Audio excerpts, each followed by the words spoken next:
Alrighty, hello, all of you wonderful, wonderful people. It's your boy Ryline here, and I have a special guest with me today. And for the first time, I'll be saying his name 100% correct. We have T-Rex, the man, the myth, the legend from G&G or Ganked Goon. I'll say the whole name. T-Rex, how you doing today, my friend? I'm doing great. It's almost the weekend. We've got a great matchup here in the losers semifinals. So both teams really wanted to move on to that grand finals. And I think we might see a Smolder first pick here out of Yummi's Doms. It hasn't been banned out, and it's super powerful at the moment. So would not be surprised if we do end up seeing that Smolder first pick. Absolutely. And the teams that we have for tonight's matchup, like you had just mentioned, it is going to be an elimination match here in the losers brackets. It's the semifinals between Soup Kitchen and Yumi's Doms. And, we've seen these teams time and time again. We've seen them. You've played up against them, the entire season. And, now that we're in the losers bracket semis, I mean, you witnessed them firsthand. Now you get to cast them. What's your opinion about, both of these teams so far throughout the season? Yeah, I think both teams are playing really well. Definitely getting into form here. It's going to be a close game. I think we are going to see this pocket pick Viego. We know that Yumi's Doms loves to play this Viego whenever it's online. It's going to be matched by Soup Kitchen, picking out the Xin Zhao here. Also another pick that they love taking whenever possible. Yes, sir. And that Smolder, like you had mentioned, I think Smolder's like an S plus tier right now. It doesn't matter what game mode you have. It doesn't matter anything about nothing. That champion is ridiculously strong. And it's been a minute since I've actually been able to see Viego. It's either banned out completely. We normally see like the Zins, the J4s, Briar, I think a couple of times has shown up as well. So it's going to be fun to see Viego back in the action. And, actually, no Smolder pick so far, but we do have the Ezreal being locked in. So kind of playing possibly more for like a roaming support type situation or going for that late game, just scaling. And I think Ezreal's a pretty just safe ADC pick overall. Great disengage, has good poke, has good damage. Scales pretty well overall. But surprisingly, the Smolder not being picked, I think, is like the bigger thing here. Surely we'll see it now, right? I mean, No? it's Ash. No, why would we? Ash Seraphine? Wow. Maybe they want that synergy instead.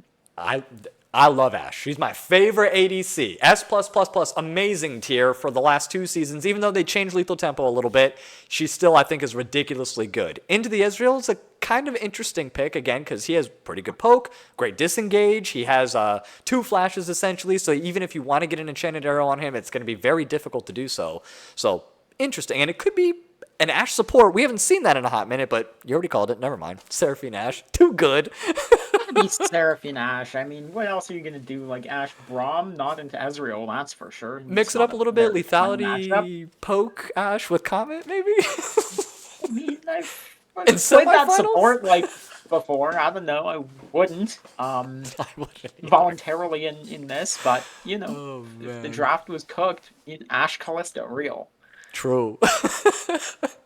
That would be very fun. But like you said, I don't think we're going to see that. And there's that roaming support that I was just mentioning. The Bard, I think, really good pick. And again, I think that goes hand in hand with Ezreal. Just, it's like if you see it Ezreal, expect this 80 or expect the support to be roaming, like Pike, Bards, hell, even Seraphine I'd consider like a roaming support at this point. But very interesting. These first 3 picks, we have the jungle and we have the bot lane here. Not what you were thinking. But are these picks that they did lock in to be expected at all? Like you mentioned, the Viego, yes, but anybody else here that kind of stands Yeah. out? The Ezreal Bard. It's been a while since we played Soup Kitchen. I don't recall seeing them play it before, but it could be something they're practicing in the recent weeks, getting ready for the playoffs. It's definitely a strong combo, as you were saying, so I'm not terribly surprised that we're seeing something like that. It's a very safe combo as well. Um, Not terribly surprised. Ashe Seraphine, staple pick. Obviously, you can take that whenever it's available, and you will not be very disappointed. Yeah, and these champions, I mean, I haven't seen the Viego, like I said, in just a little bit, but that Ashe Seraphine we have seen plenty of times in solo queue, of course, inside the tournament as well. Ezreal, like I said, he only goes hand in hand whenever you know that they're going to be picking like a roaming support, which we've seen quite a bit of. Not so much from Soup Kitchen, just in general. But these picks, I mean, they're pretty traditional. I want to see some variation. If there's any like off meta picks that you would like to see tonight, that isn't like competitive based, but just more like just feel based. Well, I like the Syndra. We haven't seen her in a minute. I love that pick right there. That would have been one that I picked personally, and I'm so glad that we finally get to see her. Yeah, so before I answer that question, I just want to say that Driptide here is saying that Soup Kitchen meant to ban LeBlanc, so we'll see. Yumi's Doms, they should have the option to not respect that, but I suspect that they will. So LeBlanc is that no ban. And in terms of off-meta picks, I would love to see a Gwen.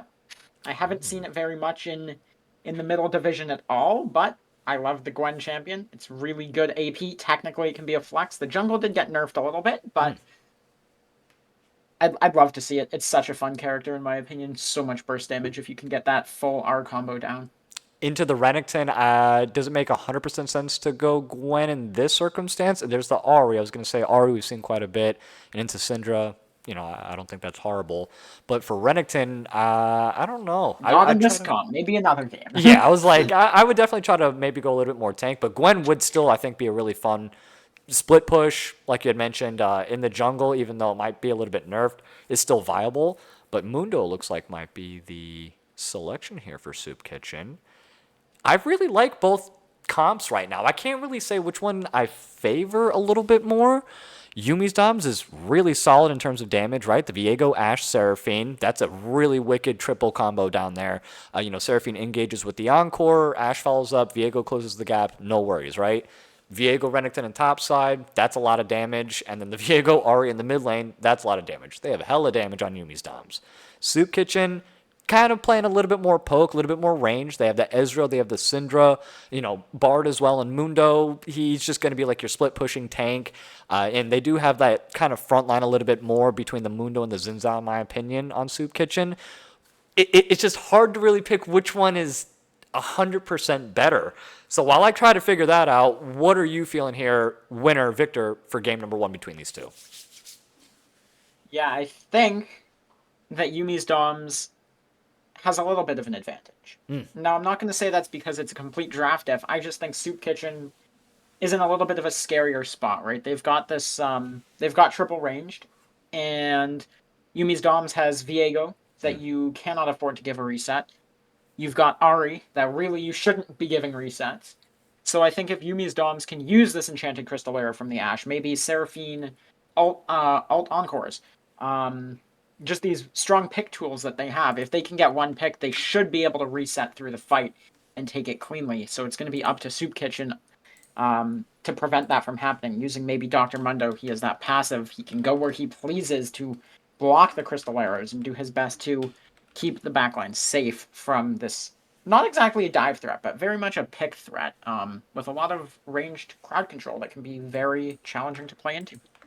They just have a lot of answers, I think, as well on the side of Soup Kitchen for Yumi's Doms. So even if Ashe is able to hit an arrow, like you said, Mundo can go ahead and eat it because he has that spell shield. Ezreal has 2 flashes he's able to dodge. I don't know if Xin Zhao gets I don't think he's going to use his ulti to counter the Ashe. Technically, he could, right? He can kind of negate it, eat it, and then just move forward. Bard, on the other hand, as well, if anyone does get hit, he has a semi-global ultimate. He could still reach them, throw his ultimate on top of them, so they're just invulnerable for a couple of seconds while they get their bearings, and then they can leave. So, I just feel like Soup Kitchen has a good amount of answers for Yumi's Doms now that I'm, really, really looking at it. So I'm going to be slightly in favor of Soup Kitchen here for game number 1, but you had mentioned a lot of really good points. The resets on the Viego and the Ahri, if they can go ahead and get those kind of underway, and if Ahri can go ahead and get 1 kill inside the team fight, that's going to allow her to position herself, set up more than likely for the second, and so on and so forth. And that Encore Enchanted Arrow, that's a really, really good start or disengage for Yumi's Doms if Soup Kitchen decides to go ahead and pull the trigger as well. So it's really 51-49%. I'm slightly in favor of Soup Kitchen, but I think this is going to be a very, very solid first game in this series. Yeah, I think it will be. We do need you to tab into League of Legends here so you can start the game. I'm so sorry. Why the fuck am I the leader? Anyways, sorry about that. Game is started.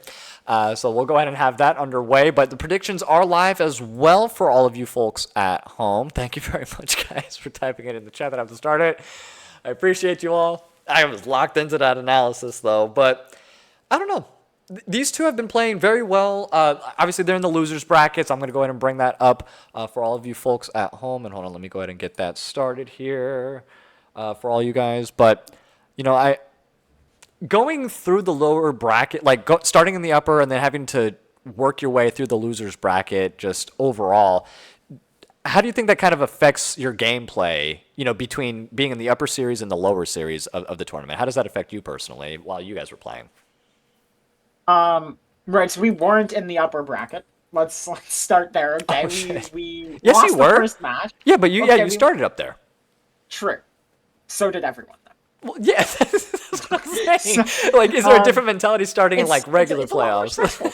It's a lot more stressful. You can't take any match for granted, and if you lose once, you're kind of your season's done, and it's a little bit abrupt. So you have to play every match like you have nothing to lose, because realistically you don't really have anything to lose. If you lose, you're done. So you have to go as hard as you can and try to take the game however you can. So That's fair. That's it'll good. be interesting to see what kind of aggression we see here, or what kind of defensive play we see if we're a little bit nervous in the game. Yeah, I wonder if they are going to try to take it slow because we do see a lot of teams, in the beginning of the games just try to take it as slow as possible, and they don't want to give up too many, first blood or early objectives or things like that. I think the longest first blood that we've waited on is about 11 or 12 minutes here, and then of course the shortest one was like 27 seconds. They just duke it out, and and I think you guys have been part of that as well, if I'm not mistaken, but. Just looking at the journey of just all these teams from the beginning of the season to now, and of course looking here through the playoffs and the brackets here, and we were mentioning it's just going to be a repeat no matter who does what, the winner of any of these series here. If we get another C22 versus Big Backs matchup, that's going to be very fun because it'll be redemption either for Big Backs or C22 takes their second championship in a row. So it's going to be. This is going to be very interesting for Soup Kitchen and Yumi's Doms here because to go up against Big Backs regardless is going to be a challenge all on its own. Yeah, and Circa 22 here, the grand finals, they're going to be on the winner's side of it, so there isn't going to be a bracket reset, but they will have the first selection advantage going into that match. So not meaningless. Not meaningless in the least bit. And coming in as the previous champions as well, I mean, you got to feel really good if you're C22. Very confident, just looking forward to these matches, no matter who you're going to be versing. But we do got about 1 minute here for the spectator delay, so we are going to cut it to a short little break while we get ready for that. But do not go anywhere. Your boy T-Rex and Y Lion will be right back.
Alrighty, hello and welcome back, all of you wonderful, wonderful people. It's your boy Ryline here with T-Rex, and I knew that there was going to be a pause. It's not your internet, it's not us, nothing's broken. They just had a pause in game, so while they had that slight little pause, let's go ahead and go over the teams and their champions here.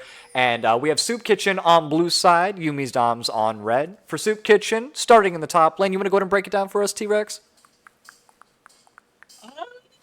Do the first one, I'll do the second one. All right, bet. Soup Kitchen on blue side. We got in the top, we have Kaz with the Dr. Mundo, Emperor on Zinzao in the jungle, Galix on the Syndra in the mid lane, Driptide with Ezreal as ADC, and Jace the Ace with the Bard support.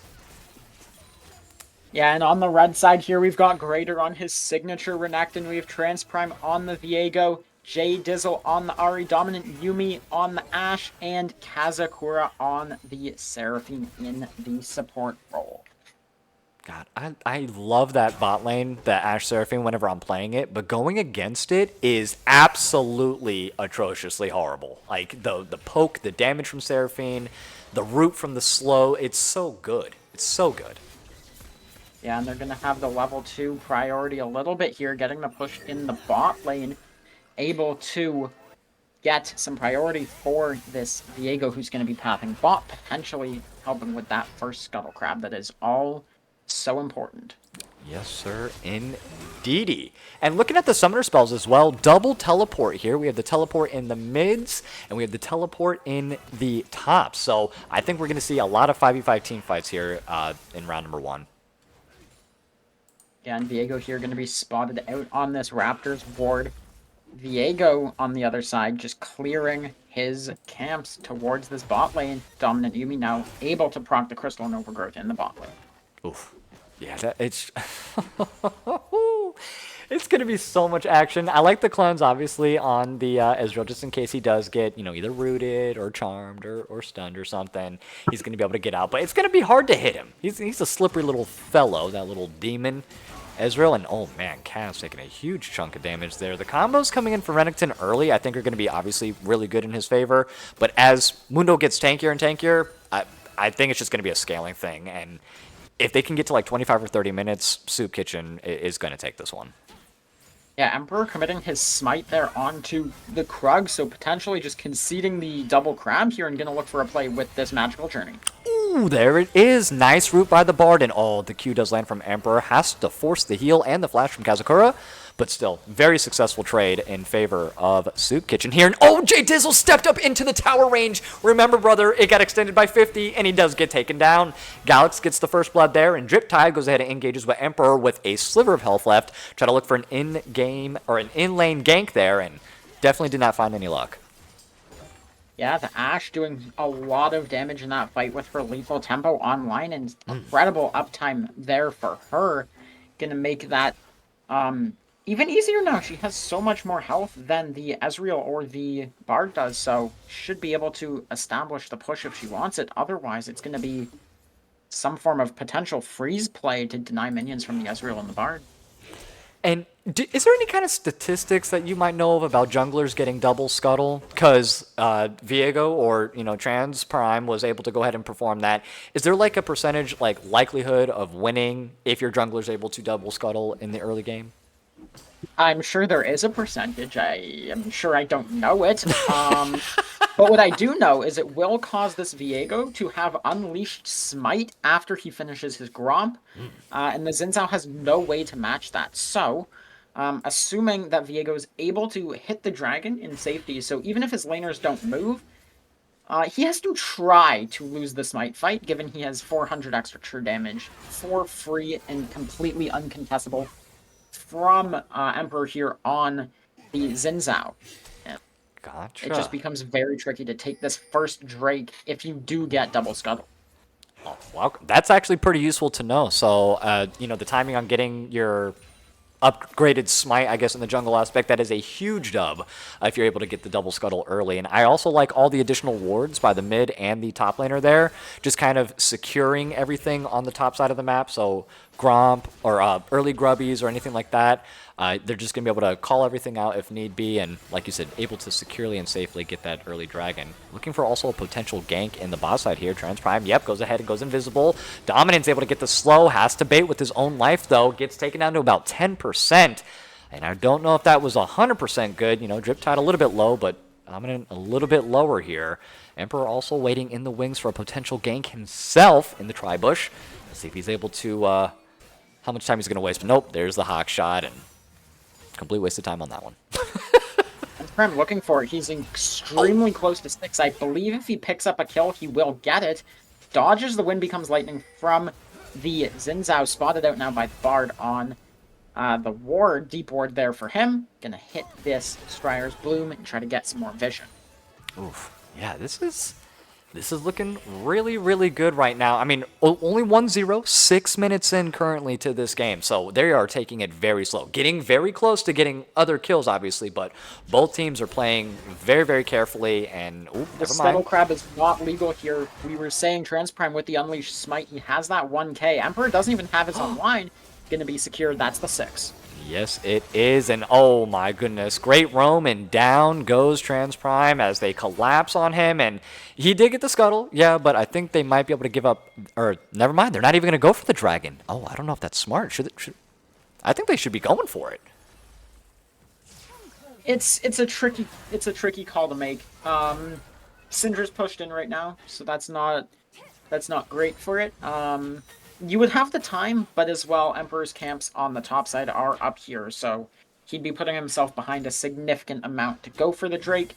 And maybe they're thinking, we don't need the soul, we just need to stop them from getting it. So as long as Transprime cannot take this Drake away from them, it doesn't matter so much if they don't get it themselves.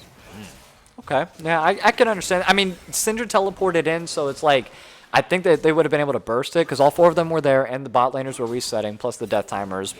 And what's the best way to... Oh, never mind. Greater and Kaz are just duking it out on the top side. I mean, Greater has a lot of damage, has to pop the ultimate though because he needed that extra damage and health here. Nice engage, slice and dice, dodges in. Another one here. The ultimate is done and Kaz is out. Didn't want to burn the ghost though, unfortunately, and great timing on Greater. Had to wait out the entire duration though of that health regen, and I took full advantage of that. Great job from Greater. Yeah, well played there. Kaz not able to pop the W to give him that healing from the damage in time, so he is going to fall there as we see the grubs now spawning on the Rift, and that makes it really easy to cross-map a play. If you see the Viego or if you see the Xin Zhao on the Drake, you can just run to the other side of the map and get the other objective. Yes, sir, indeed. But it looks like both junglers kind of going for the same idea. They are really wanting that Drake now. We're about 8 minutes in. Only 3 kills and only a 300 gold lead here in favor of Yummi's Doms. And it wasn't even because of the First Blood, because First Blood was picked up by Syndra there. It's just look at that CS lead that they have. And oh my god, Yummi's Dominant Yummi is getting burst down, but great heals, great shields coming in from Kazakura. And just in the nick of time, we have Trans Prime with a gank. And he is able to get the kill, secure that on Drip Tide. And Jace, the ace, you are getting ran down, my friend. But with the magical journey, he's able to go ahead and make it out through that cove escape. And the best reason that that cove exists is only for Bard. Bard and Zeri, I think, benefit the most. Yeah, I'm not sure there's other champions that use it. So Viego here is on 1,400 gold, so not exactly strong at the moment. Will be if he gets this face off, but starting up the Drake here, going to be spotted out by Emperor. He's going to say, maybe I just go to the grubs. Yeah, he's like, we're not going to get that one. Renekton could be caught top here. He's going to be in the pit here. Galax looking for some damage down. Not going to commit the unleashed power. Renekton able to slice his way out of the pit. Not dice, just the first part of that E. Going to be out safe. Yes, and sometimes you don't need no dicing. Just a little bit of slicing. You know what I mean? I was worried on that stun, though, by the Syndra. I was like, oh, she may be able to get the potential ulti off, but he was able to get right on out of there. So, good job for him. And, you know, they were able to get the early dragon and have still about a 400 gold lead. But, right, it could be anybody's game right now. If you were on the side of, like, we'll start with Yummi's Dom, so on red side, what is their path to victory? Who do we funnel these early kills to? Yeah, I think it's got to be the Renekton or the Viego at this Mm. point. They've already got that one kill. And sure, you'd love the Ashe to have kills. You'd love anyone really to have the kills, but I think getting more items onto the already ahead Viego or the already ahead Renekton, or Renekton 20 CS up, for example, would just make it miserable for anyone to play against. Yes, sir. No, I agree 1,000%. Those two people were definitely going to be the two that I said as well, the Renekton and the Viego. Ashe is going to be just more for, like, utility, right? Get some ultis off, get some slows off, just try not to die, and just waste time so that way we can go ahead and come and support you here. So Ari, everyone's doing really well in terms of CS. Every single laner is ahead from top to bottom on the side of Yumi's Doms. And if they continue at that rate, by the time we get to the 20 minutes, even though they have the scaling aspect on the side of, oh, hold on a second. Yeah, he's just showing up to get the scuttle. But still is having his presence, on that ward. It's going to potentially be a dive. Ari's moving down for this. Zin's out here to match. Transprime going to get a big chunk onto the Bard with that Kraken Slayer passive. Ooh. Yep, and Ashe goes through. Ari Charm. That's going to be a kill over to dominant Yummi on the Ashe. Not the Yummi, notably, is on Ashe. So gonna love that, gold injection a little bit more than a Yummi would have. But good play there, and it's gonna be a 1,000 gold lead about here for Yumi's Doms. Yes, sir. And unlike my Ashe ults, these ones are actually hitting their targets. So great job to Dominant Yummi for landing that enchanted arrow. And then, of course, that follow-up from Jay Dizzle and just the roam in general. Great communication, I think, coming out from Yumi's Doms. And, I was asking, like, hey, who do we funnel this to? And what are the early kills? They're doing exactly what they need to, but they're kind of spreading that love a little bit. We have a first completed item now for Ashe and a couple of first completed items. I think Renekton should be shortly, after this pack. 4,600 gold, he should. I mean, yeah, 46 in general. Boots. There's no shot he's finishing boots. He's canceling that back, though. He's going to stay. Got you. 4 minions, that's too much to lose. And honestly, it would give a plate to the Mundo, so going to take the chunk out of him instead. Yeah, he's going to... I mean, that plate is barely holding on anyways, but yeah, just delaying it, even at just a couple seconds, is kind of big, and then he has to work on the next plate after that. But... this is still a very, very close game. It's been slightly in favor of Yumi's Doms since the beginning, for the first 12 minutes here.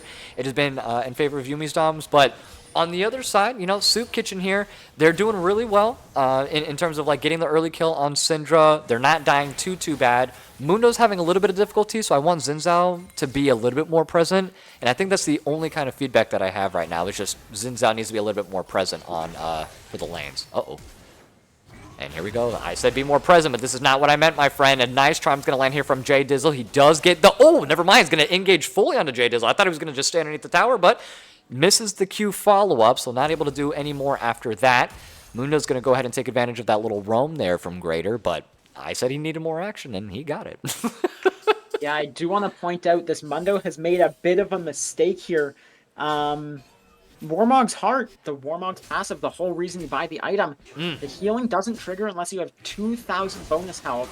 And right now, this Mundo is only at 1,600. So you're supposed to buy a third Giant's Belt before finishing the Warmog's armor. And he has forgone that. So we'll see if Greater can punish this window and do anything about that slight misplay that the Mundo has made. Gotcha. And oh man, speaking of misplays, Transprime, you thought this was your jungle. They said shame on you as they go ahead and enter and gets a second kill now onto Galax. And I think getting the kills onto the Syndra is not a bad look at all. She's going to be able to pick out and assassinate one primary target. And the fact that they really don't have like a tank or a front line, that's pretty much open pickings there for Galax as, time moves forward. Because he's just going to get stronger and stronger. Yeah, for sure, and that was a really well-thought-out play. They had the priority in the mid lane, they had it in the bot lane, so that's what you're supposed to do. You call the jungle over, you push out the Viego, and then you use that priority. If a fight breaks out, you're going to be there first. Yes, indeed, and just want to take a little moment here for chat, give a little shout-out. Thank you to Lovey6767 for the follow. Huge shout-out to you, and Tiger wants me to go bald. That ain't happening, my friend. Sorry. But appreciate the bit, man. Thank you guys for all the support. Much love. And with that, they do take the first dragon on the side of Soup Kitchen here, and we are going to have an Infernal Soul. Ooh, so even more damage potentially here coming out for Yummi's Doms. Oof, okay. We do have the Mundo now with his stacked up Warmog's Heart, so it's going to be active. Greater able to take the tower in the meantime, though. So you want to buy a third Giant's Belt before you finish out the Warmogs just to guarantee the passive, you said, right? You will not get the passive without extra HP investment. Like the Giant's Belt gives 350, and he was about 400 short when he finished the Warmogs. But the Warmog's armor doesn't really give any stats from finishing it, and it only gives this Warmog's Heart passive. So we'll see. Kaz in a little bit of trouble here. Pops the Ghost, dodges the W here from the Viego, and now is going in. He wants some more. That's a stacked Conqueror, though. We'll see. Xin Zhao finally showing up. Yep, Xin Zhao is on the scene here. Greater popping the ultimate as well. Trans just kind of waiting in the bushes. Does dive in. Nice ultimate from Emperor to go ahead and stop that. And they do end up picking up Trans. Greater. Ooh, Ash Arrow does not connect. But Ari is there as well. Takes out Syndra onto the back line. I think that might have been a shutdown, but I'm not 100% confident on that. But still, 2 for 1. Gets something on the map there for Yumi's Doms at least. J Dizzle, so I think that was a really good roam. Kaz almost able to take out that tier 1 entirely, but with everyone being in the death timer role, they will move on over to that rift. And J Dizzle does not know that Kaz is He's there. gonna get a lot of healing here and can call over this Bard. Yep, nice cleaver. The slows are kind of a bit ridiculous. Oh my god, what a magical journey in J Dizzle. You should have stuck to your own lane, my friend. I mean, it was good for a moment, but that was a great collapse there. And 6-4 now here for Soup Kitchen, and I think that's the first lead that they've had this game. Yeah, it's starting to look really good for them. This Mundo has now gotten 4 plates. He's gotten the kill, 2 assists. The Renekton's going to start struggling because it's hard for the Renekton to be lethal when the Mundo has ult, which, speaking of, he doesn't here. So, does have that 1 level advantage, but you see Greater here taking half of his health. The Mundo only losing a quarter. Oh my god. Yeah. Spoke too soon. The scaling on tank champions is too good. If you don't get like a lot of kills early on the Bruisers against the tank matchup, you're going to lose the tank matchup every single time. And Driptide with the nice flash forward and ease in as well. Does he get the kill on Dom? No, he does not. So they do trade 1 for 1 or 1 for 2 technically because Kaza did die afterwards. Kaz in the meanwhile, topside does take out the tier 1 Greater here. Pops the ultimate, but this is just so that way he can survive. It's only going to last a couple moments longer here. Kaz just waiting out the time, trying to do what he can. Another cleaver's going to land here, and Greater, your time is ticking, my friend. 3. Yeah, Greater has to take the reset here. Kaz going to be able to use this Warmog's passive, cancel the base ideally here from the Renekton. And just going to be able to start hitting this tier 2. Yeah, Yumi's Doms had like a really good early, but it's just the scaling just going to get more and more and more. Ezreal's going to get ridiculously strong. He already has 2 items completed. I mean, Ashe does as well, but, you know, she just kind of falls off the later this game goes. So they just kind of need to focus, get some picks out if they can. Kaz is able to 2v1 though, so you got to send at least 3 up there for him. And here we go. Greater just not having a good time in these team fights. Trans is going to go ahead and show up as well, but he has 2 of his buddies right behind him. Kaz also has the ultimate, which he does pop here, so he is looking really, really good right now. Meanwhile, bot side, I mean, Dom and Kaza with Jace the Ace and Driptide here. These 4 have just been duking it out literally all game long, and that poke finally starting to come through here for Driptide and Jace. Oh my god. J Dizzle here moving. Ash Arrow hits the Bard, charmed up, rooted if the charm had ended, but J Dizzle picking up the kill onto the Bard. Driptide dashing out, trying to dodge the crowd control. Charm hits. Ari going in now with the ultimate. Spirit Rush connects. Kazakura stealing the kill away from the mid laner. Jeez, what? The timing on J Dizzle's roams this game are absolutely impeccable. Great timing in the top side to at least get something off, right? And then that... Findra's in trouble. Oh, yes, she is getting a collapse on from behind here. Trans Prime does show up. She's aware of it now, but I think it might be a moment too late for that. Yep, the stun comes through. Galax is gone. And Trans Prime, I think that was his 2nd kill of the game. Yeah, wow. 2 and 3. Drake's just spawned onto the rift, and that's going to be the first Infernal Drake. Should be very easily over. to Yumi's Doms. Yep, and Emperor, he wanted to get that tier 1 on the bot side, but at what cost? It's going to be the cost of your life and this dragon here. Mundo has a clear pathway to topside, though, but Reddington's going to reset for that, and I think that trade overall definitely in favor of Yumi's Doms. Yeah, I mean, even if the Renekton shows up here, this Mundo will still be able to hit the turret literally in the Renekton's face. Cannot do anything about it, so Renekton opting to defend the mid-tier 1. And this Mundo now with Heartsteel online as well, gonna be a raid boss in a few minutes. Raid Boss Mundo, is that a real skin or not yet? Oh, great enchanted arrow. It should be, and yep, so much damage, so much burst. If you get caught with just one little bit of CC from Yumi's, you're gonna be toast. They're collapsing really well as a 5-man squad after these objectives, but they are kind of losing on like a macro play. But Galax, oh my god, getting burst down. J Dizzle is so strong. The Spirit Rush just is too good. He can position himself, hit all of his abilities. Kaz getting collapsed on here is going to be a 3v1. He is tanky. He is Mundo. He does do what he pleases. Forces the flash, and it takes 4 members to go ahead and get him down. J Dizzle also overstayed a little bit too long in the bot side. Does get the flash and the charm to slow it down, but Emperor already hit the Q, gets the dash, and shuts down J Dizzle. What's happening on one side of the map? Something else needs to be happening on the other side. I love that rule, and it always seems to be happening, at least in every single division here so far. Great communication from both teams. Yeah, in this game, remarkably, we've had a lot of kills, a lot of objectives given, a lot of turrets. It's within 400 gold, so that's basically at 21 minutes. That doesn't count as a lead. You've got, what, 1 longsword. Whew, I'm scared of that, you know? 10 whole damage, no! Oh my Bard here looking god. for some vision in the top side. It's going to potentially be a Drake angle from either team. They've got 3 minutes to sort of dance around this before the next dragon spawns. So, tier 1 turrets are all down at this point. Except for the mid-tier 1, actually, on the side of Soup Kitchen. But that really makes Baron the next focus. Oh yeah, this Baron is, it's going to be imperative, I think, for Yumi's Doms to, like, not get this. Just so that way they don't come back in terms of like the macro play. It's 4-2 currently in terms of the towers in favor of blue side here on Soup Kitchen. And Mundo, I don't think needs to be present for any of these team fights. Like Yumi's or red side has been moving as a 5-man squad because they kind of have to. Mundo does not need to be anywhere near his team to be successful right now. I think, oh my god, that's a lot of damage from Kaz now though. We said maybe as time moves forward, but I don't know about that one. He has no armor.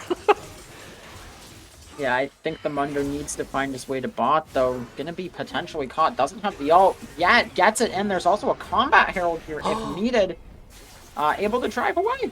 Wow. Into the sunset. What a move by Kaz. So smart. I didn't even know that he had the Rift Herald in his possession until that moment in time. And then he's like, it yep. actually was spawned by Emperor. His timer ran out of the Herald and it started walking top. So able to pick that up on the map, actually. He didn't even spawn it, but able to use it nonetheless. As the Herald finally walks its way to mid, will not have a charge, so that tower is safe for now. And I said Mundo doesn't have to be part of the team, but it looks like he's opting to be part of the team after these 1v1s kind of not going in his favor the last like 1 or 2 of them, because they sent 4, and now Reddington, it feels like, has the ability with the Blade of the Ruined King to adequately 1v1 him. And like we said, he has no armor anyways, so he's not really absorbing line. He just has a lot of health. He looks big, but he's got no, nothing behind it. No defenses. I would like him to be bot, though. I think the matchup into Ahri is also relatively easy. I mean, you've got the canister to prevent the charm, and then you've got the movement speed needed to dodge the rest of the spells. And crucially, the reason I'm saying this is that tier 2 turret is still up. I think Mundo would have a lot easier of a time pushing past the halfway, getting a lot of priority, forcing maybe 4 members to come jump him again. And then that would have been an opportunity for the Baron, but not anymore with the Drake spawning in 1 minute. Is AP Zen like the thing to do now? It's a viable build ever since last patch. Not the patch that we're on, starting the last patch. Got a massive buff to the amount of healing that he would do on AP Zen. So they pretty much reverted him back to, because AP Zen used to be a thing way a long time ago on old Zinzao. Just like APE used to be a thing and it actually used to be way better than AD, believe that or not. So that's fun that it's viable. A couple comments in the in the Twitch, they're not too happy with it, but hold on one second. We have a team fight going on. Galax instantly gets taken out. Jay Dizzle is going to be the receptor of that one. Greater with a nice teleport onto the back line. Instantly blows up the Ezreal. It's going to be 2-0 here. Never mind, Kazuko is going to be the next one to die, unfortunately, but that's now 3 as Bard and Emperor are both down. Kaz in the middle of the giant storm that is Yumi's Doms, and they will move on to the third Drake. A 1-for-all trade, a 1 for an ace. Definitely in favor of Yumi's Doms, and a first sizable lead, 3K gold lead now at 25 minutes for Yumi's Doms.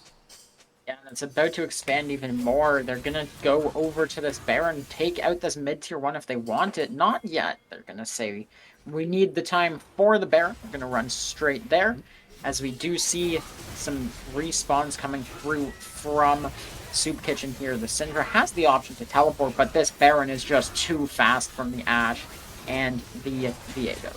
Oh, yeah.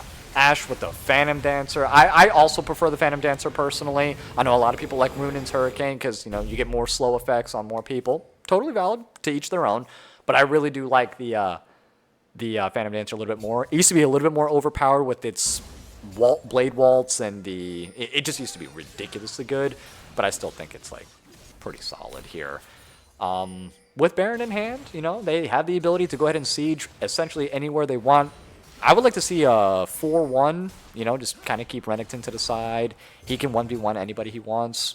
How would you feel would be like the best use case? They're going to lose gold from this turret here, I think. Uh-oh. Getting the turret down, but that's going to be Bard caught, charmed out by Jay Dizzle. Ashe ult connecting and Transprime there with the collection of the kill. Ezreal in trouble as well. Tries to blink away. Not going to work. Has to flash as well. There you go. That's your 2 flashes used, and he needed both. And there's the 4-1. That's all they really needed, and he did get out. And like I said, he's a little slippery devil having 2 of those flashes. But these charms and these follow-up CCs from the Ashe ultis to the Seraphine Qs as well, like, they're doing a lot of great things. Their skill shots are landing on the side of Yumi's Doms. And Greater and Kaz, again, duking it out in the top side. A tale's old as time here. Not really anyone getting the most advantage out. And Tier 2 also falling inside the bot lane, or in the mid lane here. Emperor on the tail end gets slowed. Pops the ultimate only to barely survive that interaction. Top side, on the other hand, if we look back at Mundo, nice ulti from Bard to go ahead and get the setup. The Q does land, and the shutdown gets picked up by Galax. Just the very tippy corner being caught out there. Nice job from Jace the Ace. Yeah, and that's going to be a 4,000 gold lead now generated just from this one team fight at the Dragon. Gonna try to be extending that. They've got a little bit of time left on this Baron, 1/3 of it, potentially looking to siege. Looks like they're looking at the bot tier 2. Yeah, I think that's like a consistent problem that we've seen is just like the Baron utilization. It's not so much as like denying it, but we don't really see like a lot of 1-3-1s just trying to expand out. It's either like everyone group or we get the 1-4. And here we go again. Kaz and Greater. Kaz is definitely not liking it this time. And yeah, Greater's going to go ahead and take him all the way down as Mundo did not have the ultimate available, plus those Baron buffs. A little bit too much. Yeah, Mundo is very reliant on his ultimate there. The maximum dosage without the ultimate, the Mundo is not anywhere near as scary. He's only got 1 health bar instead of like 2. Also loses a whole lot of movement speed and damage from it as well. So really not very scary if you're ultimateless as the enemy team. Oh, they didn't know that it was warded, and that was a great pickoff from Jace the Ace. A double kill and a major shutdown again being picked up from Galax. That was beautiful. Someone clipped that. That couldn't have been any more perfect there from Soup Kitchen. Yeah, and that's going to be off of the back of that Phalite ward as well in their base, so extremely easy to get the vision over there from that Phalite. And that's going to be now the Drake coming up shortly. Man, that's kind of like a morale booster, I think, there for Soup Kitchen, you know? Evens up the score, not evens it up, but, you know, gets a little bit closer, 13-19, with now the 3K gold lead instead of a 5K gold lead. So, you know, they're trying to close that gap as much as possible and getting these little picks. you're just giving ideas, it feels like, on over to Yumi's Doms, but keep on doing what you can to get those little picks off, because that is definitely how you make your way back into it here. 30 minutes into this matchup, and I can't even say for certain that I can see this ending in the next 10 minutes. Really, I can't. Yeah, it depends. Mundo here going to be able to get some push in the top lane, has the ultimate available, and the teleport going to be coming over to the Drake spawning very shortly. And with this priority, it's possible the death timers are long enough at this point for Soup Kitchen to walk down and end. On the other hand, Yumi's Doms with this mid-wave pushed out, so it could be a volatile fight depending on how it goes. If it's a clean ace, has to flash away from the crystal arrow there. Galax now flashless for the straight fight. Yes, indeed, and this is Soul if Yumi's Doms does get it here. They are bursting it down pretty quickly. Nice Bard ultimate to go ahead and hold it in place, but it doesn't matter as Bard gets instantly blown up, and Kaz right onto the backside. Double kill being picked up, though, by the Renekton, and all that focus now on Kaz. Ashe is playing front to back, and that's going to be 4 members down, like you had just said. All they need is the ace, and the ace is what they get. Yumi's Doms is just absolutely dominating here. A 4-for-1 trade overall, and they get Soul. Oh, 5. The 8. Oh, never mind. Hold on. Grader's getting pretty low, too. Can Galax... He's doing a great job zoning them out. He is... Prime almost here. I think he's going to be the executioner in the end. Syndra picking up a kill onto the Ahri in the meantime. Dodges the stun here from the Viego. Gonna be able to fall eventually, but forcing the Viego flash and stalling a lot of time in the process. I think if Galax fell earlier, like in the Drake fight, it would have been the game ended, but playing his life well and stalling the game out, giving another chance here to Soup Kitchen, it's gonna have to be a Baron fight. Oh, yeah, and Jace, he's trying to do what he can. Much damage. He does, man. Look at him.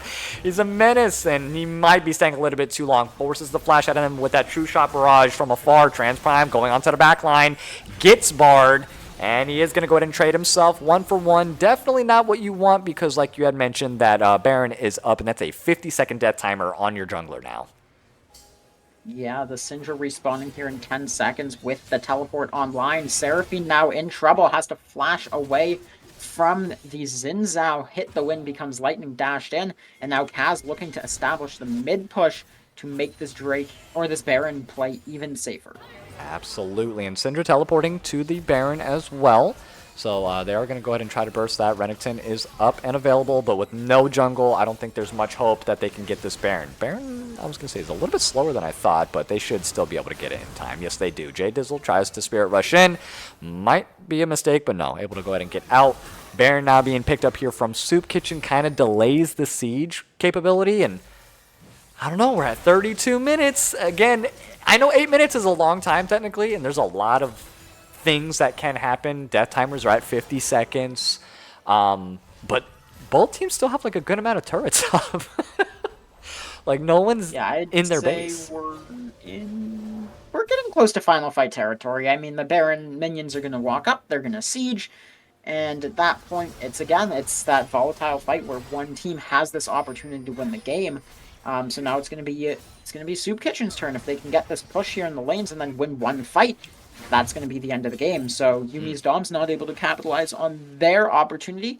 We'll see if Soup Kitchen can return it. Ashe now 5 items with the Guardian Angel online.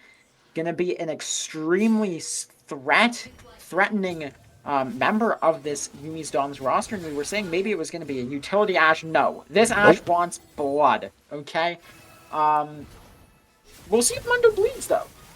Because realistically, that's gonna be her challenge. The Mundo gonna try to run at the Ashe, stop her from hitting the rest of his team, and we'll see who comes out on top. The 4-item Mundo, level 19, or this 5-item Ashe with the Guardian Angel online. Let us see. She does have Grievous wounds though, so you know that might be a little bit of an issue for Kaz to deal with. So he won't be as healthy as he wants to be, when going up against her. Plus that machine gun essentially that she has. Oh my god, great charm lands on Jace here. I mean, J Dizzle's been on point with those charms, especially on the Bard specifically, as he's been like the main disruptor with his ultimate.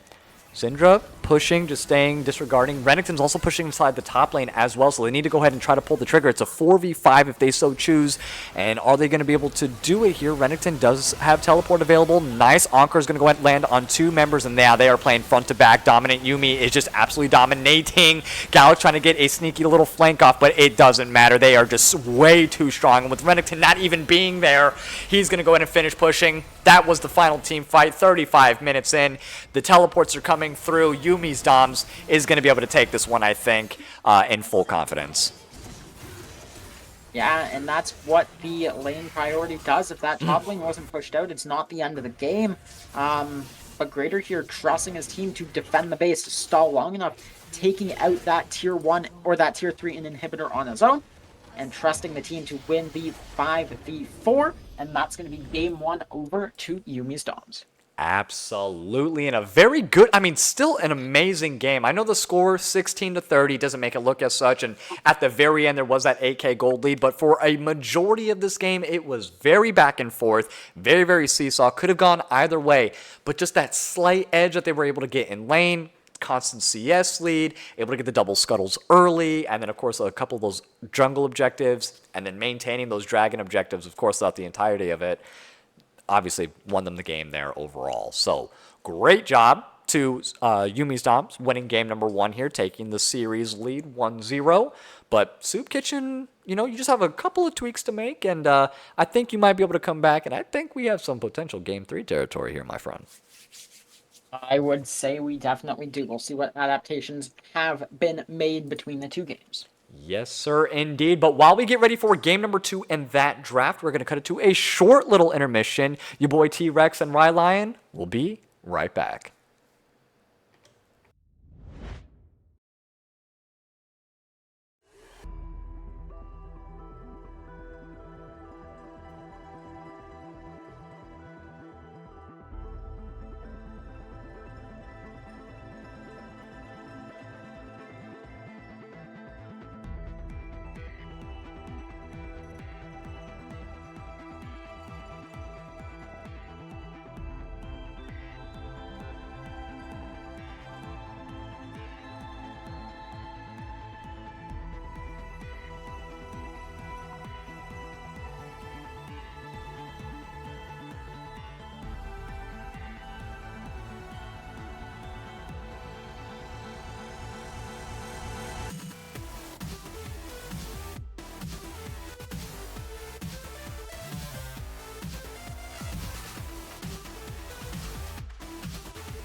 Alrighty, welcome back, all of you wonderful, wonderful people. It's your boy Rylion here, and I got T-Rex with me, the man, the myth, the legend, the ADC from Ganked Goon GNG.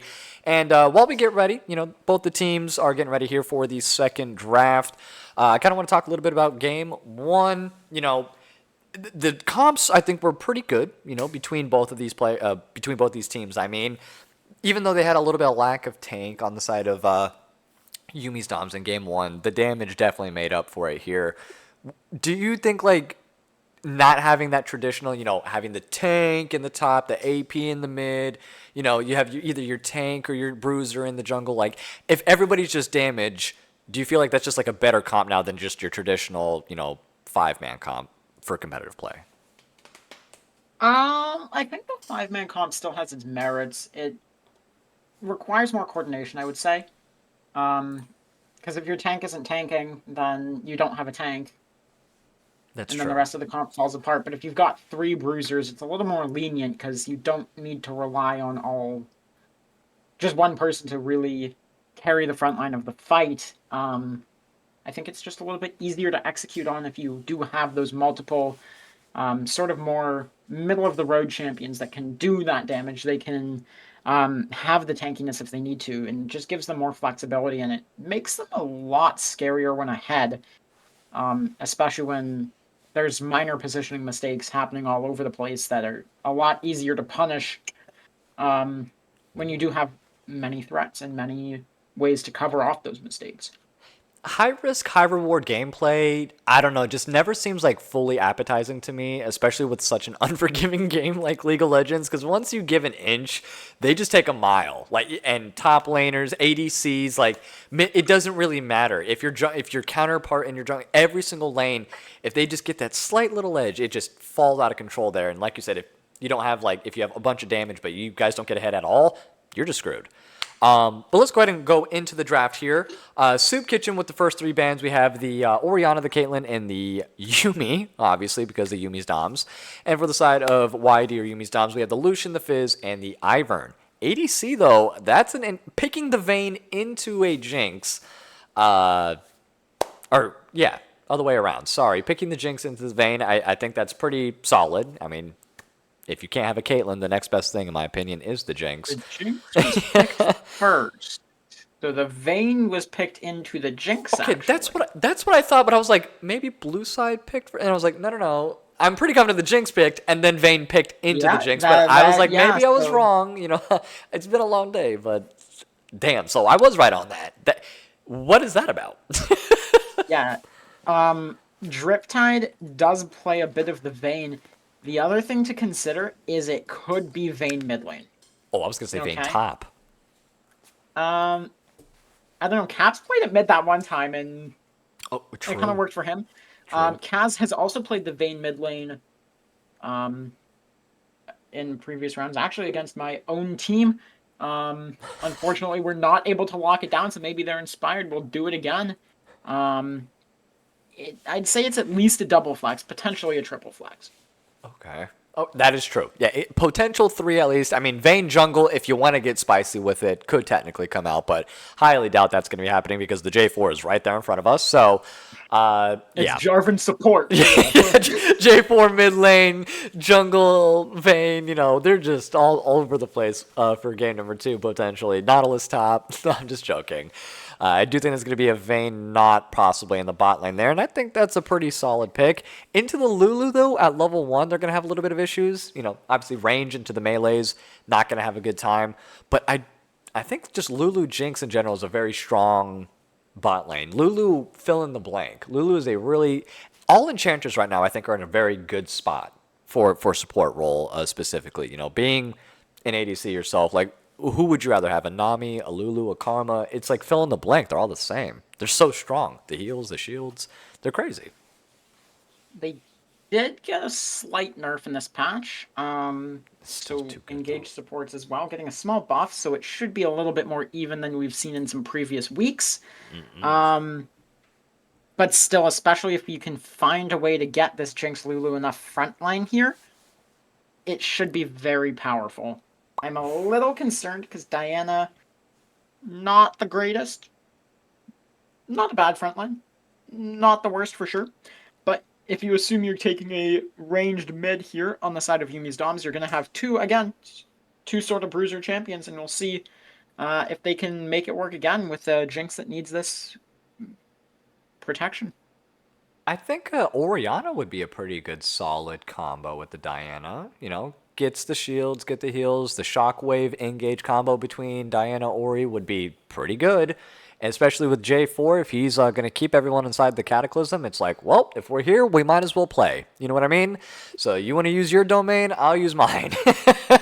You know, so I think that would be a pretty good combo that Yumi's Doms could pull out potentially. And ooh, Aurora could now that that's up on the board, I'm thinking maybe more Aurora mid. Yeah, I would assume it's Aurora mid. Maybe it runs into some really bad matchup and they have to put it top. Yep. I think it keeps the flex alive enough though. Yeah, that's There's a lot of options. Let's not count anything out at the moment. that's League for you. The game of options. Anybody can go anywhere in this day. Yeah, I mean it makes drafting harder, but it's going to be the rise here from Yumi's Dom. So they're looking a little. They've got a lot of AP damage. So They do. As long as the Jinx doesn't fall very far behind, it'll be hard for the front line here of Soup Kitchen to stand up to the damage being put out.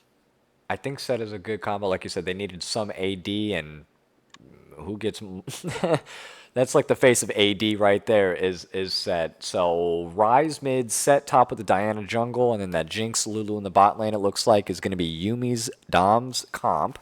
And then for Soup Kitchen, oh, and let me also get the prediction for you guys. So it was Yumi's Doms in game number 1. And then we'll go ahead and get who's going to be the winner for game number 2. And Mbessa.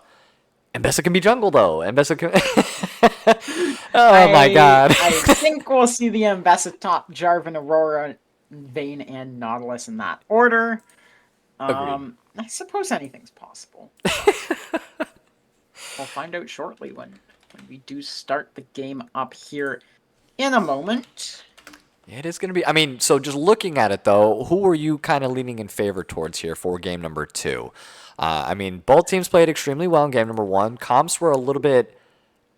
I guess similar is a good word. Yumi's Dom's just going straight like for more damage again, not going for your traditional like tanky. They have tank aspect, like they have health bars between Rise and Set, but they don't have the stats, the armor, the magic resist behind it. But they do have hella damage still coming in from Yumi's Doms. Soup Kitchen though still has that tank with the knot. You know, they have good front line though in damage between J4, Aurora, Mbessa, and Vayne. I think that Vayne though is a very good difference maker. It's just, again, very interesting that you pick that into the Jinx. Laning phase is going to be difficult, but yeah, there's not a ton of lockdown for it. I mean, there's not point and click CC unless you're flash ulting on Set. Not even a bad idea, to be honest. How you're getting into flash ult range is a different question altogether, but I think this Vayne could turn into a real problem if the game goes and lets her get 4 items or so. yeah, it's just the Jinx is also like a really good hyper carry as the later this game goes, and she's just gonna from the start gonna be able to outrange that Vayne, and having the Lulu who just extends your range out even further.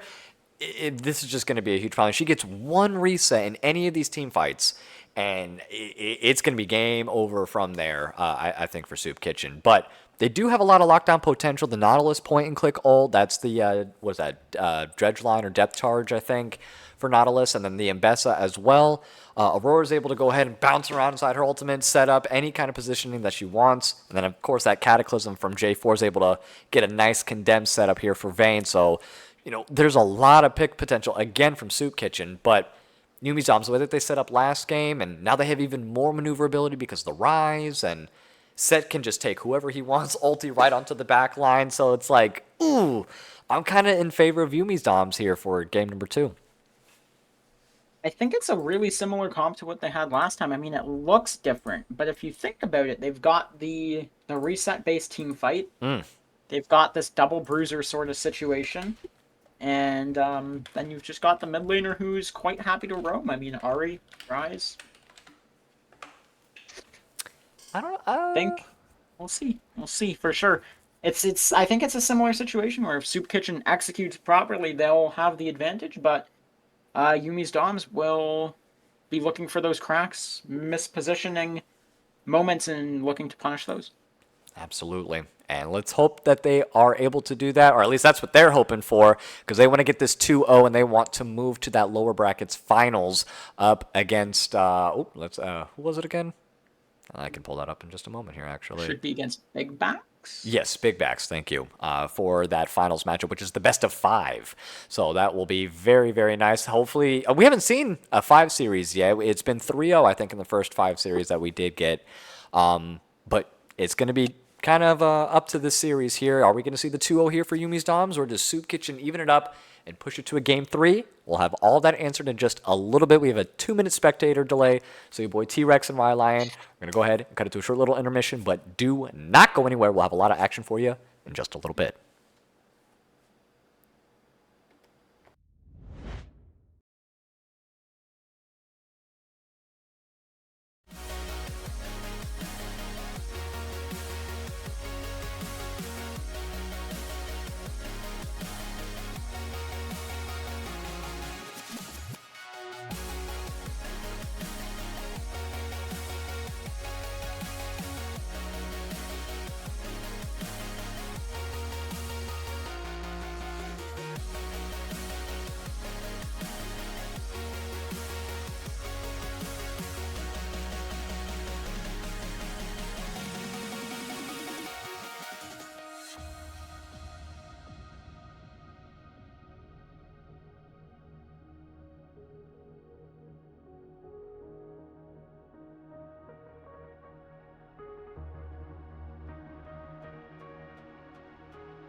Alrighty, welcome back, all of you wonderful, wonderful people. It's your boy Lion, along with T-Rex here. And hold on one second, let me get that Spotify turned off. There we go.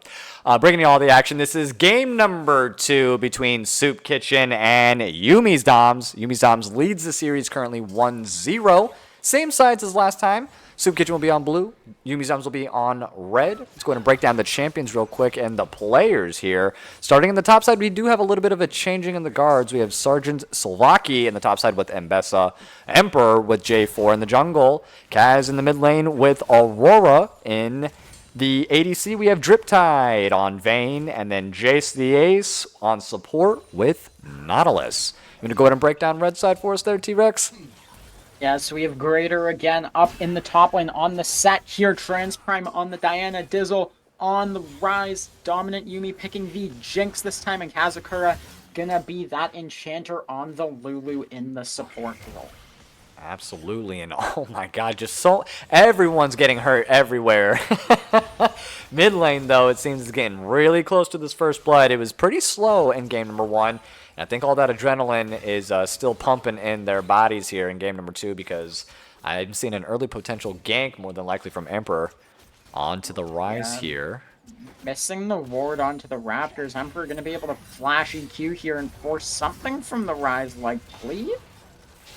Rise walking away from the lane, so gonna lose some CS, lose some experience here. Greater looking to see if any sort of play happens, and the junglers are gonna continue back on their clears, a little bit delayed this time, and pathing in opposite directions. And this directed camera is obsessed right now with this bot lane matchup. I'm not 1,000% sure what it is so interested in, because there's genuinely nothing going on. I would have liked to see that pursuit. All right, yeah, I guess that's that. I would have loved to see Jay Dizzle get out of there. It was fun watching him on the mini-map, I guess. You know, at least you got to witness it firsthand. Thanks for the breakdown on that one. Oh, a nice hook, though, is going to land here onto Dominant Yummi, and he's getting really, really low. Didn't get into tower range, but Jace the Ace and Driptide making a nice little work of him down there, and it's working. It's working right now. Everyone's got their little groove going on. Flash forward, actually, from Kaz onto Jay Dizzle, along with the Ignite. Does the ticker go all the way down? It does. First blood picked up from Kaz. Yeah, Diana picking up this bot crab here, gonna potentially be looking for a play in the bot lane as the wave starts pushing back towards Soup Kitchen. This is the exact same start that we had last game, by the way. Kaz picked up first blood by, getting underneath tower. This time being a lot more aggressive, bringing the first blood to him. But, we are seeing very, very similar game 1 vibes in terms of comp, and now just the history of it. First blood being picked up. I do like the fact that they changed it by not allowing the double scuttle.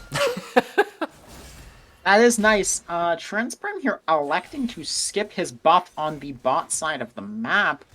So not going to be... Or is going to have some more camps to farm before he does go to this Drake here. Jarvan going to be starting his full clear now, all the way up to the top side, and is going to have a little bit of difficulty contesting the Drake on spawn. But I suspect it'll be fine as Transprime has this extra camp that he has to clear. I mean, it's interesting because he didn't, I don't think, catch him out on that deep ward that he placed. So I don't think he, acknowledged the fact that he didn't even have blue. Or if he did, it probably just didn't even register. So, interesting. You don't normally see that, though. But Jarvan going to be looking for a play here. Spotted out on Vision. Dizzle should know about this, but walking up a little far. Going to be a flashy Q here from Emperor. Ghost pop by Rise. Emperor slapping away at him, but not able to get enough damage down. Rise escaping with 200 health to spare. Yeah, just I got a little bit too antsy there. Aurora just was too far. Had no flash, nothing available to close that gap. Not level 6 yet either. So, great look there from Emperor, but just, unfortunately, he was too good. He did, at least pop the ghost on Jay Dizzle, which is a victory all on its own, but I think getting that kill would have been like the icing on the cake on that overall, and possibly a dragon pick as well. Yeah, I think the Ghost honestly saved the Rise. I think maybe 3 more autos, 2 and a Q maybe from the Jarvan, and the Rise would fall, so the Ghost giving just enough space to get out in time, as we see now Jarvan looking for a play potentially in the top side. Yes, indeed. Greater, he doesn't have... Spotted out. Oh. Oh, yeah. Good deep wards. There's so many wards on this side of Soup, or of Yumi's Doms here. Soup Kitchen not able to do anything sneakily, and that's going to be Jarvan, as we say, spotted out, and that's going to be the first Drake over now to Yumi's Doms. Yeah, they've been doing very well in terms of vision. We saw last game, between the crab, that entire red side was always lit up in the river. So they had all the information in the world as to when Emperor was going to be showing up on screen. So, that is something that they've been consistent on since last game. And, going into this game here, I just think that they're going to keep on playing on that. And, again, reacting to if one thing's happening on one side of the map, pick something else up on the other side. very, very phenomenal playing. Even though they're in the losers bracket right now, it's just like they're playing to definitely get out and get back to those finals. Yeah, so Emperor here looking for an invade onto the Diana, not able to find anything, and is just getting constantly spotted out. Maybe the Rise now overstepping. Going for another gank here, gonna be able to get the Cataclysm out. Rise trying to TP out. Does he have the time to? He gets the ultimate out of the Cataclysm, and that's gonna be some more wasted time here from this Jarvan, now behind 3 full camps. Jay Dizzle. Man, playing calm, cool, and collected. Jay Dizzle's getting a little montage of clips here, man. Great last game with the Ahri, this game with the Rise. Oh, here we go. Nice depth charge is going to land. A nice hook as well. The barrier comes out early here for Dom.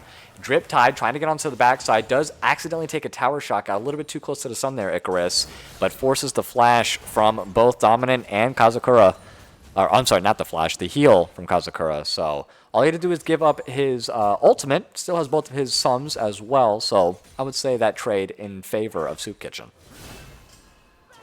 Yeah, and this Vayne here with the completed tier 2 shoes is 300 gold ahead of the Jinx, but because of these boots, the Jinx will have an angle here, getting this freeze down to get the item before. So I think that's going to be the timing they're trying to play before. Both AD carries around this 2,500 gold mark, and we'll see what happens as the Void Grubs spawn into the rift. And here we are, Sergeant with Greater in the top side. Does get a nice pullback on him. The grip bar is going up slowly but steadily. Has to be careful of that. Press the attack comes through for Greater here.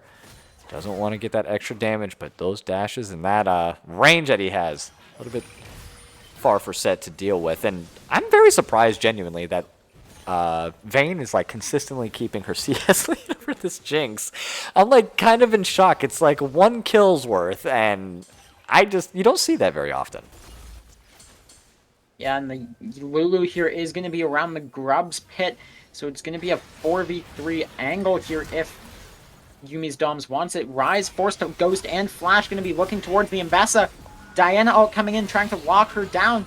Lulu ult also onto this Rise, keeping him alive. Transprime knocked up, suppressed. Publicly executed here by Emperor and Mbessa. Kaz now going invisible, looking for some damage. Set, unstoppable. Going into the backline, hits the W, taking out Kaz, and it's going to be a messy fight here. Driptide and Nautilus now finally showing up to the fight. Everyone except the Jinx in this top lane. And Driptide now trying to chase down this Rise, using that movement speed towards enemies, flashing forwards.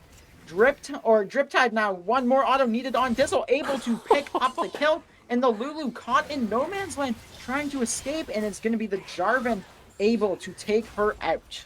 A 1.5 minute team fight, or 2.5 minutes at least minimum. And like I said, Jinx wasn't even a part of it here. It went one way, it went the other way, it went one way, it went the other way. But the overall, I think, victors, as we can definitely agree on, is probably Soup Kitchen in that one. Just constantly overstaying. I don't know why Lulu was even pushed up all the way up there. If the rest of her team was being chased in and chased down, definitely shouldn't have been. Just gave up an unnecessary kill there, unfortunately, for Yumi's Doms. And, now that's a 2K gold lead, 4 kills ahead.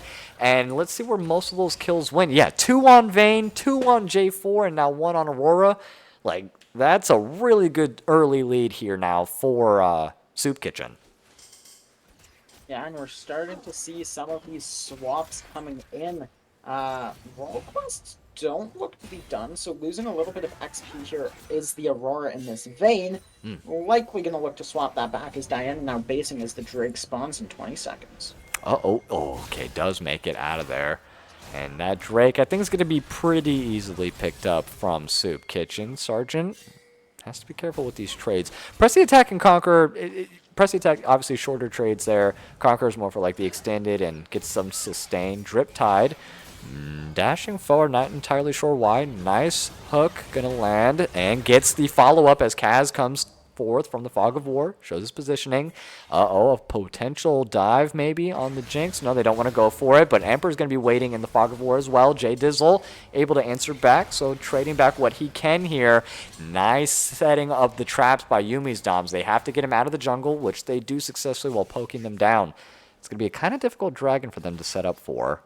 And they don't want to pull that trigger just yet. I think a little bit too low for their liking. But never mind. J4 right over the... he just wanted to take the back way. Didn't want to show up as they had that vision on the scuttle. Smart move by Emperor.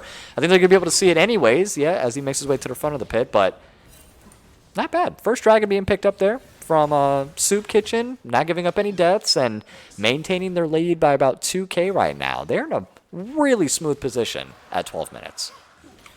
Yeah, I think that was the timer that Yumi's Doms ironically needed to fight that. The Jinx with Hex Optics is the only member at the time that had an item. So Vayne and Jarvan now picking up the Sundered Sky and picking up the Kraken Slayer.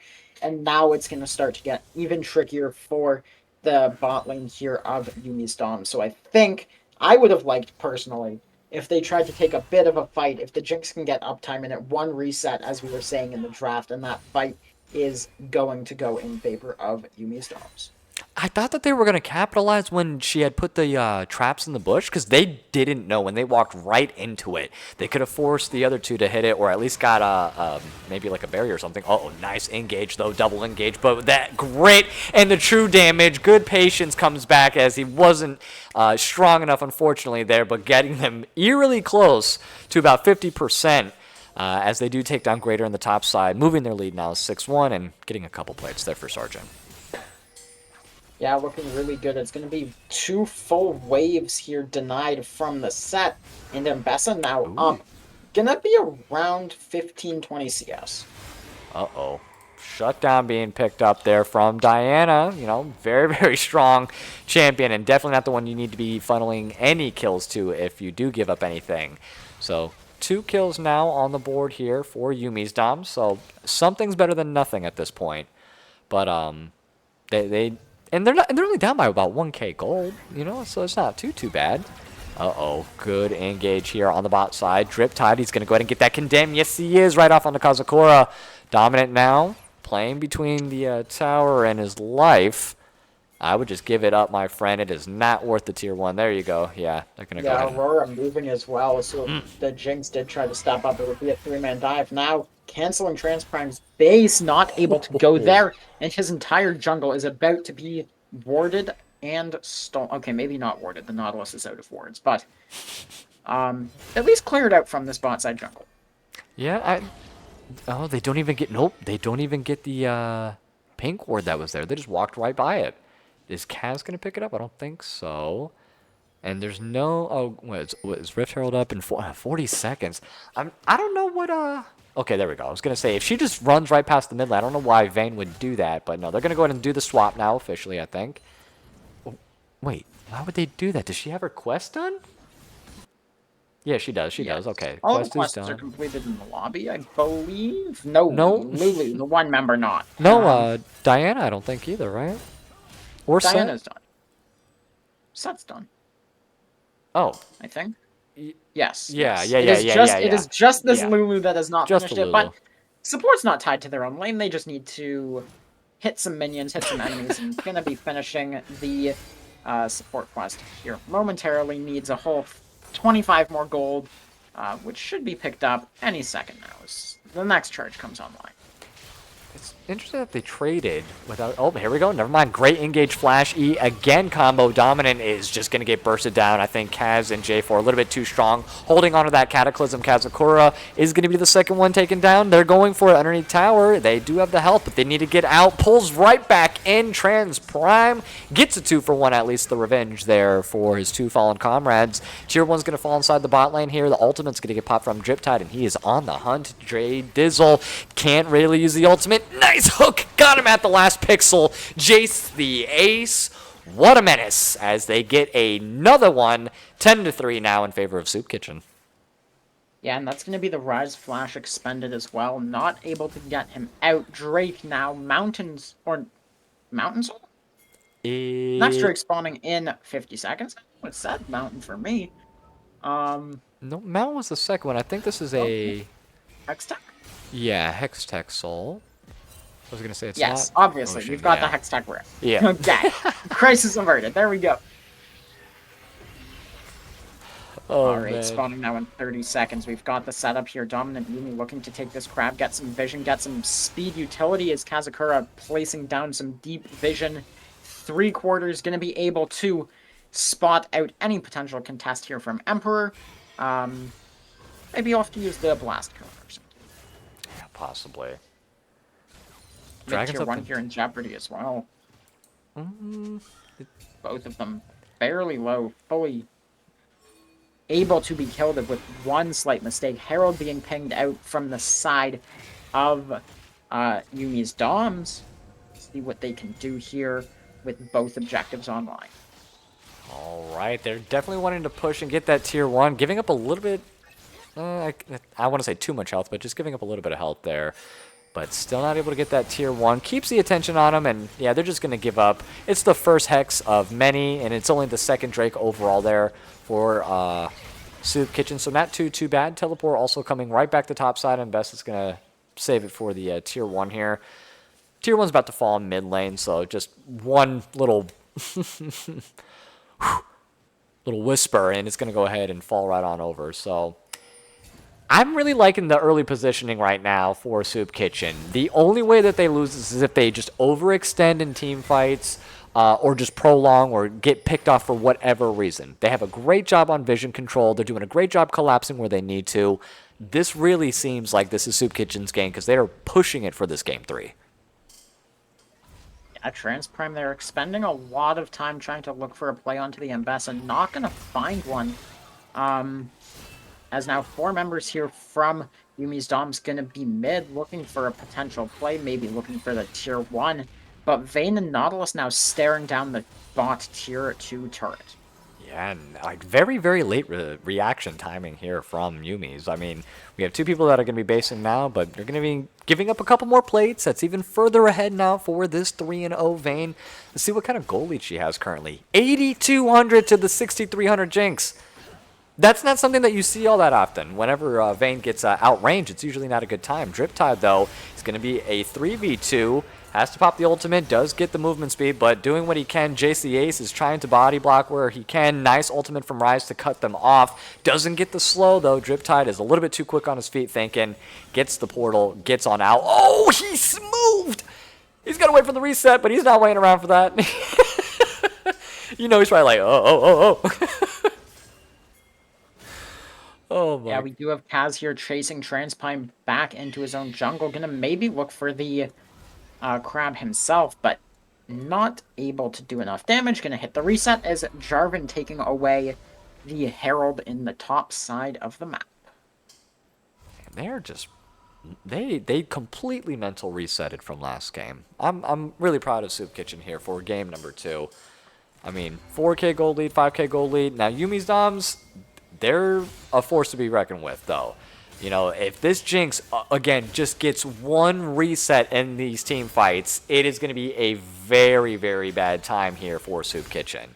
She already has the Hex Optics. She's going to be getting a Runin's Hurricane here next. And then once that Infinity Edge is in, I mean, that trio is like an absolute like rocket booster in terms of spike and damage output. So it's going to be just a couple more items, so I think about next 5 minutes here that they have to really lock it down, and Sergeant has to be careful in the 2v1. Has to burn the flash, though, to get out of that true damage, but I don't think he really needed to do that, but hey, better safe than sorry. Walking right back into Transprime, though, I don't know why he would do that. Does stop the back, though, as they're able to continue their siege inside the bot lane there. 2v1 against the Ryze. But really, like, how do you come back right now if you are on the side of Yumi's Doms? You're in the comms with them. You're on the team. What are we discussing right now? I think at this point in time, it's the Diana. The 2-item Diana right now, Transprime. He's been looking for the fights, not able to find one, but this could be it. Jarvan now overcommitting into the jungle. Transprime looking to lock him up, able to get that ult down with the flash. Cataclysm goes in. Dominant Yumi trying to get the uptime up. Gonna be condemned by the Vayne. Vayne now gliding. Gonna be the star of the show. Unstoppable goes greater into the backline. Kaz able to jump away from that. As now Set caught in the middle of the enemy team. And it's gonna be a pentakill for Drip Tide on the Vayne. Drip Tide and Jace the Ace. those two were not separated, not once. He stayed on top of Driptide the whole time. Jay Dizzle tried to engage with his ultimate, get onto the back line. He had zero followed up. He went straight into a 2v1, got taken out almost immediately. Then it was just downhill from there. Playing dominoes, front to back, great positioning from Driptide, and just absolutely decimated, picked them off one by one. 15-5 now lead. All 5 kills going on over to this Vayne. An amazing pentakill. I think it's the second one that we've had in the postseason. Maybe. That might be the first one on stream. I'm not 100% confident in that statement, though. But great job from Driptide. Great focus overall from Soup Kitchen in that team fight. And they're wanting to lock it down. Where you have to start getting really worried if you're Yumi's Doms. You've got the game that you won. The game 1. Game 2 looking a lot worse. You're down 7, almost 8,000 gold at this point, and you start thinking, what are the insane plays that we're going to go for? Try to flip the game one last time and try to get yourself back in the game before you get slowly choked out. Oof. Yeah, I mean, you've got to be feeling really good if you're Driptide on that one, but don't get too cocky, though. You know, yes, you just got a pentakill, but definitely keep on playing conservatively, keep on playing very close to your Nautilus. I mean, the peel is absolutely amazing here from Jace. You know, he's doing a great job holding onto the ultimate, getting the picks. And here we go again. Jace the ace. Nice route. It's going to be landing on Trans Prime. He's going to go ahead and dash in. Gets a nice ultimate onto 3 members, though. Is it going to be enough? The Super Mega Death Rocket from afar. He is staying alive, but it's not going to be for long here. 2 kills now in favor of Soup Kitchen. Jay, Dizzle, and Greater have to back on out of there. And that's going to be a siege. Dominant Yummi is stuck now alone in her tier 2. Is going to get absolutely surrounded, bursted. There's 1 knock up. There's 2. And yep, Driptide is going to go ahead and lock that one down. Shelly, for good measure, takes out the tier 2. And boom, right in tier 3. And not quite long enough on the death timers yet to go for the Nexus, but Baron is online, so they're going to try to look for a base reset here and then open towards the top side. Rise knows that's the plan, going to try to stall them out just a little bit, give his teammates more time to respawn as Vayne, 3 items in that fight, going to be working towards the Jack Show now, and extremely hard to kill once that item comes online. Oh, yeah. Itemization is what people were talking about. I think Vayne, you know, it was Kraken Slayer into the Rage Blade, into the Terminus, and now you said the Jock Show. I think they're doing a great job itemization-wise. And never mind, they kind of tricked me. They went Phantom Dancer on the Jinx instead of the Runin's Hurricane. I don't agree with that one this time. And Jay Dizzle with the ultimate, but gets pushed right on out of it. What a condemn from Driptide. And then they go ahead and lock down the kill. That is a definite Baron look if I've ever seen one. It's a 4v5. I mean, you're 10k gold lead right now. I think you're looking pretty good on Baron regardless. But still, get any advantage that you can get, and they definitely will go ahead and push for it. What a condemn. The IQ right now from Driptide is just insane. The man is crazy right now. He's like Faker. Yeah, playing really well. Ever since that pentakill, the game has felt almost unwinnable here from Yumi's Doms. I liked the play that they sent towards their own tier 2. Probably one of the last good team fights they're going to get, and probably the best one as well. It didn't quite work out. Vayne able to glide and now has the Jack Show and the Baron buff online as they try to march down mid. Yeah, they have a damage team, but as you had mentioned earlier, high risk, high reward. If you cannot get the damage, unfortunately, and you don't have that traditional comp, you are going to not be enjoying the game. And right now, they are not enjoying the game. 3 members have no kills, the Rise and the Jinx. And Jinx is like practically 0 output of damage here. Kaz going to get raked in there, but able to dash right on out. With the Siege and all 5 members there with Baron, they are just playing a battle of attrition here for Soup Kitchen. Let's go ahead and clear this out so we can go ahead and get a nice full view of potentially the last team fight. Trans Prime looking for a flank, but has to be so careful not to overstep. Kaz also has got to be careful. He's going to get poked out a little bit. Ultimate comes through, but Greater gets turned on immediately as Driptide goes ahead and takes one out. Nice Cataclysm's going to land. Transprime's going to get the double kill given on over to Driptide here. Is he going to get another pentakill? There's the Quadra. And does he get it? No! The Nautilus with the double penta steal, unfortunately. But it doesn't matter as the Ace, a 5-for-0 pickup. And I think Soup Kitchen is very happy with that outcome regardless, as we definitely are going to see a game number 3 between these two teams, 24-5. I would say no contest on game number 2 here. Soup Kitchen takes it, evens it up 1-1. Whew. That. Do you have any comments on that one? That was just a very, very strong showing for Soup Kitchen. Very, very strong. I think the most I really have to say is that is what happens when the Vayne doesn't get locked down. I mean, we'll call it 2 pentakills. I mean, it wasn't, but might need to have a talking to Jace here after the game, but honorary pentakill. 14-0-3 here for the Vayne, doing everything needed in that game, and I don't think there was enough CC on the side of Soup Kitchen to sort of lock it down.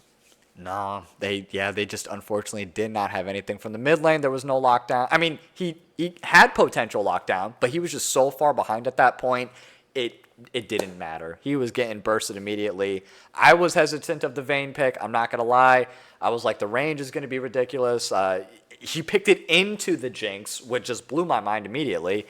So I didn't believe in it, but he proved me wrong insanely. 14-0, 24,000 damage, 2 pentakills almost, 1 4/5 a pentakill.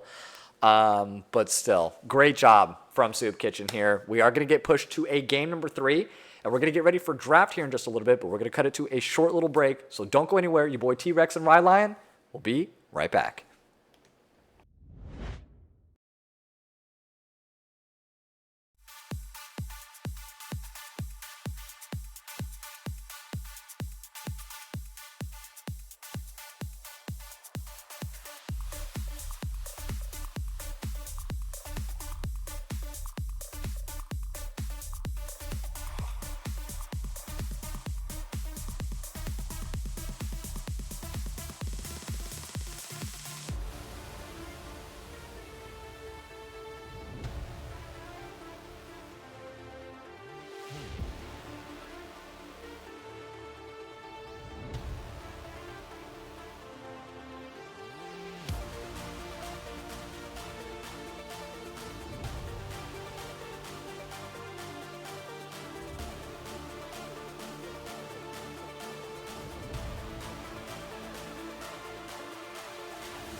Alrighty, welcome back, all of you wonderful, wonderful people. It's your boy Ryline here with T-Rex, and we are bringing you all the action. This is game number 3 between Soup Kitchen and Yumi's Doms. Same sides. Soup Kitchen will be on blue. Yumi's Doms will be on red. And I mean, you would think, hey, let's go ahead and change it up a little bit, but no, they're sticking to it. What's your side preference for your team personally? Do you like blue or red? Whenever given the choice, we always chose blue side. I think the camera angle's a little bit more favorable. It's a little easier to be comfortable on it, and Fair. Baron maybe a little easier as well. You don't have to really walk in as hard. You kind of just get to walk into the pit a little bit more on blue side, and then on the Drake side of the pit, you do get to pull it out, so it makes it a little easier in my opinion. But True. personal preference, some teams like the red side more, just for the jungle pathing, a little bit easier to start with the Raptors on the top side. Very true. I do like the blue side a little bit, like you said, camera angle, but red side gives you a little bit more access to the jungle objectives, and jungles are or dragon, and dragons are forever versus like grubbies and stuff. That is not as good as it used to be. But let's get into the draft of game number 3. Game number 2, I don't really know if we have anything to say about it. Soup Kitchen just absolutely dominated 24-5. 2 pentakills almost. 1 pentakill definitely here from Driptide. Got a nice quadra and then a stolen penta there from Jace the Ace on Nautilus. So unfortunate, but a very good showing. And, it is fearless, so we're not going to see another Vayne here. But, with that kind of comp and with that kind of focus that they had, who else would you like to see in place of that Vayne to see the same kind of success? I was about to say Smolder, but they went in and locked it down. We talked about that at the start of game 1. It only took 3 games to get that first pick Smolder. Well, okay, maybe not first pick, but close enough. Red Center, second pick, first pick, of course. We see the Smolder. I'm not terribly surprised. As we were saying, very strong champion, and we'll see maybe matching jungle here. I wouldn't mind picking away a engaged jungler like the Amumu is a good choice. Absolutely. And Smolder, I'm extremely shocked that it wasn't banned out entirely. I'd rather versus Caitlyn than a Smolder personally. But I don't know. And having that hard lockdown CC with the Amumu, I'm just seeing more and more pain in the future of Soup Kitchen with the current setup here from Yummi Stoms. If I'm going to be honest with you. It's not that they can't answer it. Tristana, that's the flex pick that we saw a little bit earlier in chat as well. Someone was mentioning Soup Kitchen could potentially pull out a Tristana mid, but having that flexibility in the mid lane there and that bot lane, I don't know how well Tristana fares into Smolder, though. Do you know at the top of your head between that matchup? I play jungle. Oh, yeah. I can take a peek, Duh. but I do not know what the Tristana Smolder matchup is. I imagine if the Tristana gets ahead, it becomes very hard for the Smolder to play. Looks like it's slightly Tristana favored, but then again, the Smolder will eventually outscale the Tristana and is able to sort of be that better team fight champion with the Qs splashing all over the other team, and it's going to be a Blitzcrank here as well to go with the Tristana, looking to grab the Smolder by the ears and pull him all the way into the team, knock him up, silence him, and then probably 2 or 3 more knockups from the Wukong, but we'll see what Yumi's Doms can do to prevent it. Yeah, I thought that they were going to pick Morgana, personally, to go ahead and potentially counter just the Blitzcrank pulls overall, and, also allow that spell shield to go onto the Amumu, so that way when he engages, he is pretty much safe from any and all CC. But Melio, still not a bad pick overall. It's not really going to negate the pull from Blitzcrank or the knockup, so I'm not too, happy about the Melio pick personally, but still Melio's pretty strong, has good heals, has good sustain, and gives additional range as well, so I can't really argue with that. For any ADC, that's pretty adequate, but I don't know. How do you feel about the Melio into that Blitzcrank there? I think if the comp starts to work, it'll keep working. The 20% extra range on the Smolder, and if you think he'll have the RFC as well, the Rapid Fire Cannon, giving him an extra 100 or 150 range, that will be what? Like a longer range than the Caitlyn with attacks that execute you, splash all over your team, do true damage. Um, it feels like a win more button, almost. Just late game though. It's like we have to get you to the fullest stacked. We have to get you all your items and just make sure that you're not dying or getting picked off by the Blitzcrank just on here, because that's still a lot of burst. That's a lot of hard engage at level 2 if they're able to go ahead and get that level 2 lead there first. But the Tom Kench and the Fiora also being banned out in the second round here from Yumi's Doms, and Soup Kitchen going for that Zeratharius. I think that was pretty consistent throughout each of the bans. And Cassiopeia being locked in here for Yumi's Doms. Very nice. I think a Zir or a Talon. Okay, so matching, or not matching, but going for the Assassin. Potential roams here from Talon are unreal. That's going to be the thing that I'm looking forward to the most right now from Soup Kitchen. Yeah, I think it'll be very difficult for the Smolder to play. Very sharp game for him. If he can avoid the engage, if he can avoid the hooks, if he can avoid basically the entire team trying to get on top of him. Wow, who would have guessed? The AD carry that survives is the AD carry that wins. But it's going to be a Kennen as well. Oh, Camille, no. that is arguably even harder to deal with. Yeah, I would rather verse a Kennen. Actually, no, I'd rather verse a Camille personally, because the Kennen ultimate at late game, that's a guaranteed stun on every single one of your people if you're in close vicinity, and it is a very large AoE, while Camille's just more like single target focus. It's just going to be bad for like Smolder only, or any potential pick, if they're not positioned well, Cassiopeia or Smolder. Yeah, and it's going to be a Volibear top as well to round it out. I'm not loving that pick. I think something that gives a little bit more protection to the Smolder would be greatly appreciated, but we'll see what we can do on this Volibear to sort of make the game a little bit easier. Maybe the Volibear will just get fed and he'll be the real problem. Yeah, that is true. I mean, if we do see a potential Volibear, snowball action in the top lane, into the Camille, though, I think she can answer pretty well. I think it's going to be a Grasp of the Undying, possibly, Camille. Just go ahead, get your Grasp Rock, boom. Go ahead and wait until you get that Trinity Force. Volibear, I think he's going to go more for, like, lethal tempo and just bing, bing, bing, bing, try to just go for just duking it out. I could also see a Conquer potential here from Volibear. So, I don't really know. It just depends on it just depends on really what they want to go. Comp-wise, though, I'm liking Soup Kitchen game number 3. I can't even lie. I'm giving them my vote. I think they're going to take the series overall with them, or with this. This is the first time we've seen like 4 damage outputs here for Soup Kitchen. And that Blitzcrank is just going to be one pull is all you need on one person, and they are going to be taken out instantly. And that Smolder is looking mighty juicy to every single member here from Soup Kitchen. So he's just going to be playing a mini game within this game. It's just called Dodge Everything and Don't Die. So I think Soup Kitchen's going to be taking game number 3 here personally.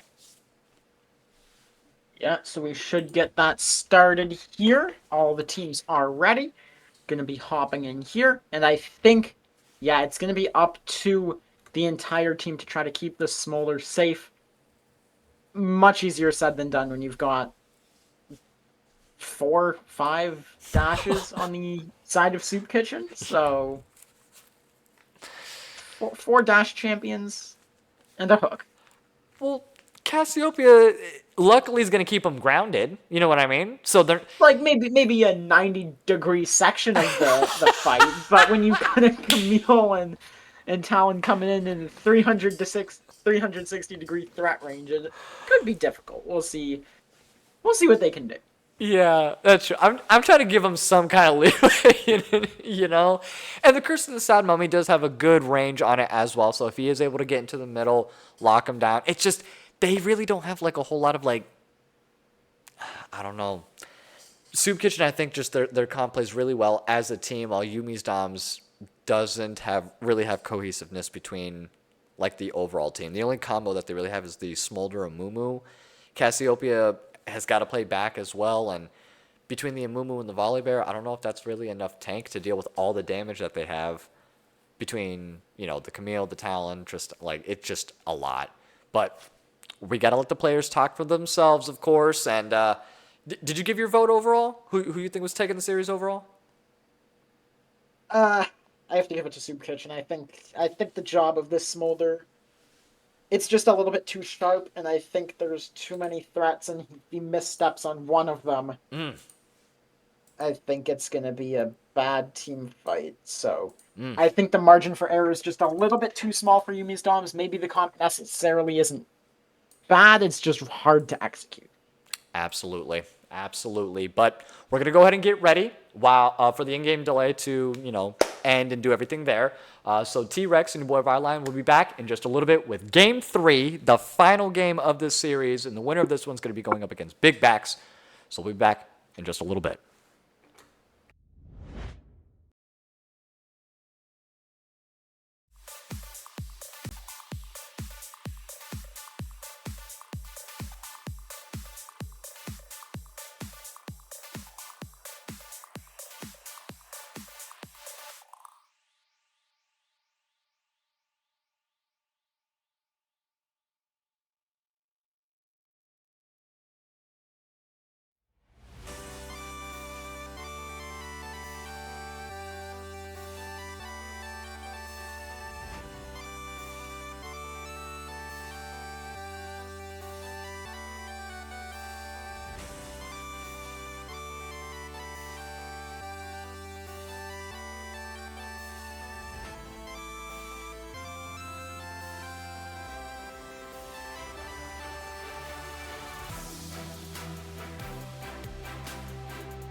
Alrighty, welcome back, all of you wonderful, wonderful people. It's your boy Ryline here with T-Rex, and this is game number 3 in the lower bracket division, or semis, I'm sorry, semi-division finals here.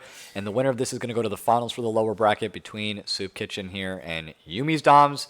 Everything's tied up 1-1 here. Same side, Soup Kitchen on blue, Yummi's Doms on red. Let's go over the players and their champions real quick. We have Sergeant Slovaki in the top lane with Camille, Emperor in the jungle with Wukong, Kaz in the mid lane with Talon, Driptide on ADC with Tristana, and Jace the Ace with the Blitzcrank in the support. Going to break it down. Oh my god. Who was on We red? might need to wait for the breakdown there for 1 second. All right, we've got Greater here on the side of Yumi's Doms on the Volibear in the top lane. Amumu, played by Trans Prime in the jungle. Jay Dizzle in the mid lane playing Cassiopeia. And then Dominant Yumi on Smolder and Kazakura standing right next to him on the Milio. Oh my god. So many big names, so many big plays in this series here. I mean, we've had some really good ones from game number 1, a pentakill and a 4/5 on game number 2 here. I mean, there's so much expectation on game number 3. Both teams, this is for all the marbles. And I don't know. I really don't know. We already have a nice little CS lead, though, in favor of Jay Dizzle. I was going to say, what's the matchup that you're looking forward to most here for game number 3? I think it's going to be hard to take my eyes off of this bot matchup, even just the mini-map. If the camera doesn't pan over there, it just feels very volatile, and I'm excited to see what happens with the Blitzcrank and his hook. Oh, you mean just like that as he lands a beautiful one on Dominant Yummi, who has to flash immediately. And yeah, I think that's a little bit of the caster curse, as we call it, my friend. Well, I think it was a blessing. I was just like looking for a hook to be thrown out, and it was. So we've got Suvaki here in the top lane, taking a really good trade into Greater here, up about a quarter of a health bar, and the wave pushing into him. So Greater gonna have to find a way to set up this reset. Notably, taking exhaust. Oh, I didn't even notice that. Good point out. And another thing is, I love that they have a consistent CS lead on the side of Yumi's Doms. But Sargent says, I don't care, take the CS, I'll take your health bar. As Greater's take it down to about 20% here. Has to be careful. But yeah, I have noticed that the last couple of games, every time in the mid and the top lane especially, there's a significant CS lead, especially in the early game here in favor of Yumi's.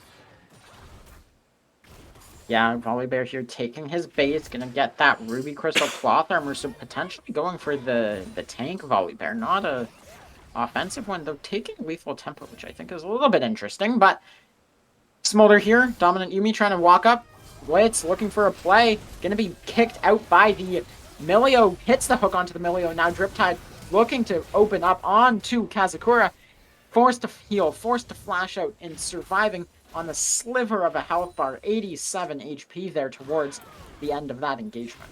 Yeah, had to be very patient with that hook because he was behind minions for some time. So nice job, being patient, stepping in front of, and then of course landing the hooks there are the most important aspect of it. But I think Dominant actually did a pretty good job positioning himself. Could have been on the worser end of that trade, but able to get some stacks off and not taking too much damage actually overall in that trade. So, couldn't have asked for anything better for the side of Yumi's Doms. And let's see how many stacks he's at already. He's already at 21. So 21 already almost hitting that first iteration of his passive. I believe it's what, 25, 125, and then 225, correct?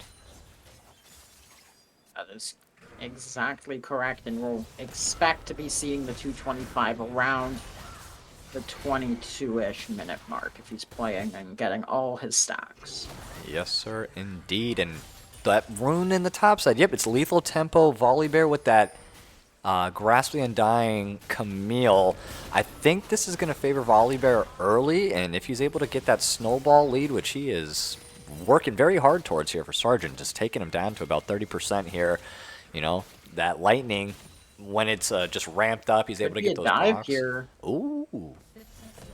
Camille not at level 6 yet. Volibear gonna shut the tower off. Gets the solo kill. Gonna get 2 plates here in the top lane and deny 2 full waves here from the Camille. Possibly more, as she's forced to walk back to lane, having taken Knight instead of teleport. Oh man, we were saying a little bit earlier, hold on a second, let's come right back to that. Dominant, oh my god, I don't know why Driptide jumped right into the middle of all 3 of them. One more Q from Dominant does end up getting the kill there. Smolder has that sheen, and I don't think that he expected to, I don't know if it was a misclick or what.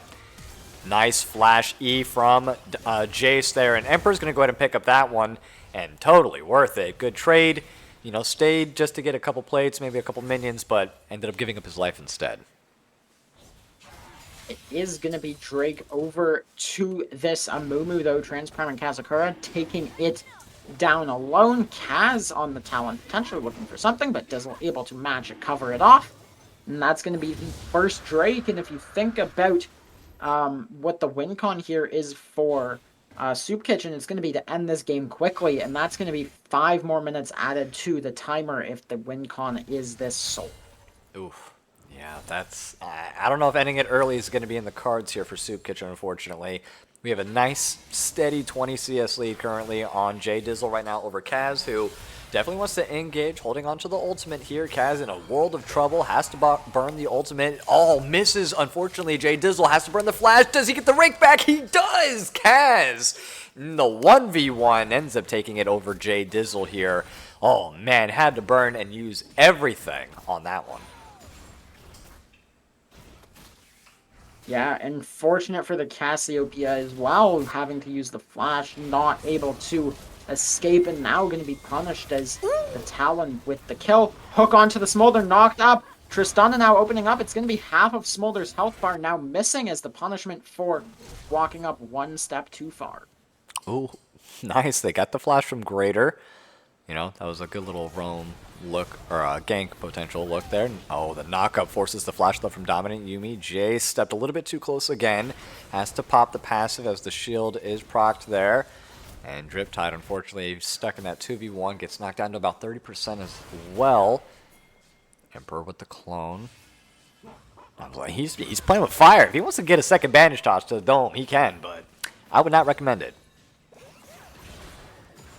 Yeah, Jace, you're going to be looking for a Q. I don't believe he has enough mana for it at the moment. It's 100 mana, so he doesn't really get that many opportunities in the lane, but going to be looking now again potentially for a play as Wukong on the Grubs, getting chased out by Volibear now and could be in some trouble, stunned up, cloning out now. Going to be a good escape here from Emperor, able to get out, but he's going to lose the Grubs over it. At least one. Talon potentially looking to protect the rest. Oh, here we go. Does get a hop over Go the wall. the Dashes. Cassiopeia grounded by the W. Goes invis. Killed Gets there. that. Has enough HP. Not going to fall to the poison. And that's going to be another solo kill here for the Talon in the mid lane. Down 13 CS at the moment, but going to be up a plate and 2 kills. Uh-oh. He has to be careful, though. Driptide does have to burn the W and the barrier here. Dominant Yummi. He's getting how many stacks is he up to right now? Do you know? Smolder's at 53 stacks at the moment. Interesting. Going to be taking a base, forcing the barrier out of Driptide there on the last engagement. And Blitz not able to really do what he wants to do. Has 1 assist, but the Tristana a death, the Smolder a kill. And the polarizing nature of Blitzcrank hasn't really been working out for him so far. He's been landing a couple solid good hooks, but yeah, they're not really able to capitalize all that much. Like the shielding from Melio, here comes a nice roam from him, but Cassiopeia holds him in place and dodges the hook with ease. Has not really that much burst for Kaz, and here comes Trans Prime, gets 1 bandage toss onto Jace, lands another one here onto Jace. J Dizzle right behind them, Curse of the Sad Mummy gets procced as well. Not enough to get him all the way down to 0 here, as we do have a roam from Melio and a Cyclone, along with Emperor for the double engage there onto Dominant Yummi. Smolder is out, so great job. If you know where Mumu's at, go ahead and gank something else, and worked just fine there for Soup Kitchen. Yeah, Smolder finally following the Wukong, able to lock him down, and Tristana now getting another play, almost. Scared of taking aggro on the explosion of her mine there. Is going to be able to take a base now, is notably up significantly in the CS department. So 15 CS, 400 or so gold, and going to be looking for this kill on the Smolder as she gets towards this completed item, baiting now with the Blitzcrank.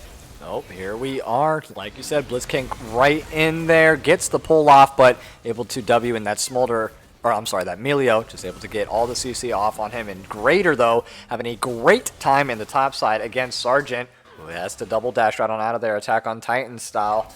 And they're doing great things, but Greater's going to be a problem for Soup Kitchen here. They really don't have a whole lot of answers for him. Tristana's not doing too hot, so you can't rely on her for much of anything. And Talon, I don't think, has the burst or the damage just needed. Ooh, whips the hook, unfortunately, Jace. To really get that Volibear down from 100 to 0, you know? So, like, what do we do to try to answer that? And give me one quick moment to answer that. Has to burn the Flash Trans Prime over the wall here. Kaz is following up with the ulti of his own. Here comes Dominant and Kaza. Nice Bandage toss from Transprime to get him underneath the tower there, but another good pull also lands onto Kaza.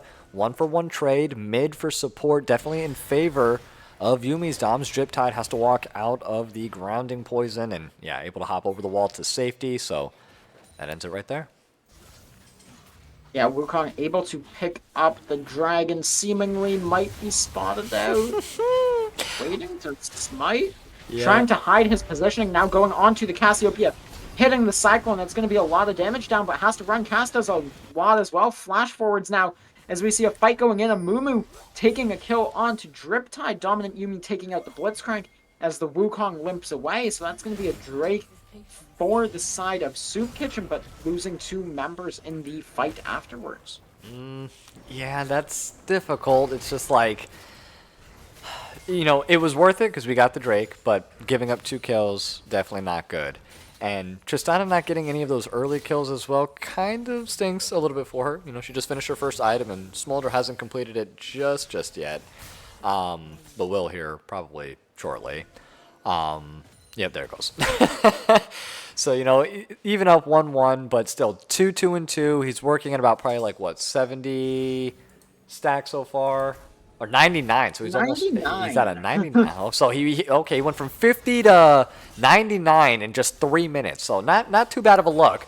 Way better than the first jump from 21 to 50 there within the first 10 minutes. But, you know, at this rate, he might hit 225 stacks at like 17 minutes possibly. And if you have a walking Elder Drake at 17 or 18 minutes, you got to try to shut this down as early as possible if you're Soup Kitchen, is what I'm saying. Yeah, that's exactly what they're doing. The Smolder not even able to walk up under tower right now. Jace just sitting on a pink ward. They know the Talon's hovering around as well and missing from mid. And Wukong notably not here, so we'll see. Maybe they don't actually want to take this fight here, Soup Kitchen, but Tristana able to take down the first tower of the game. Tier 1 falling. Quest completed for Kaz and Drip Tide, making that roam a lot easier, and we might see some swaps, some more pressure applied to this Smolder. Put him further behind. I know you were saying, like, wow, he's going to have it by 17 minutes. He's gotten 3 stacks in the last 90 seconds, so... Yeah, like tough you for said. him. Tough for Smolder, for sure, but he'll get his stacks in eventually. I like the way you put it earlier. You said it was a caster blessing. Yeah, well, I guess what is one side's curse is another side's blessing, no matter how you want to look at it. Uh-oh, we have an accidental disconnect. So, yeah, potential, I was going to say a pause might come through. It did. So we'll have a little pause and then a secondary pause afterwards. But that gives us a little moment. Let's look at the items. Let's take a look at the current situation of the game and see what team or, you know, what the side of Yumi's Doms really needs to do to make some adjustments here to get back into it. So about a 2K gold lead right now for Soup Kitchen, right? And, you know, they only have 1 kill. Not too bad. The situation's not too dire here for Yumi's Doms. 2-0 on the Wukong, 3-1 on the Talon. Looking a little bit rough there. But at least you're suppressing the Tristana. She's 0-2 and the Camille's 0-1. So, like, this game is definitely winnable here. The Wukong and the Talon, those are the priority targets. But in these team fights, how would you break it down if you were on the side of Yumi's Doms? I think it's the same thing that it's been since the start. Oh, we're unpausing here. Beautiful. Gonna have another freeze. Yep. I think it's, again, significantly about the Smolder. He's got the Essence Reaver, so his stack rate should accelerate, assuming he can actually get onto waves.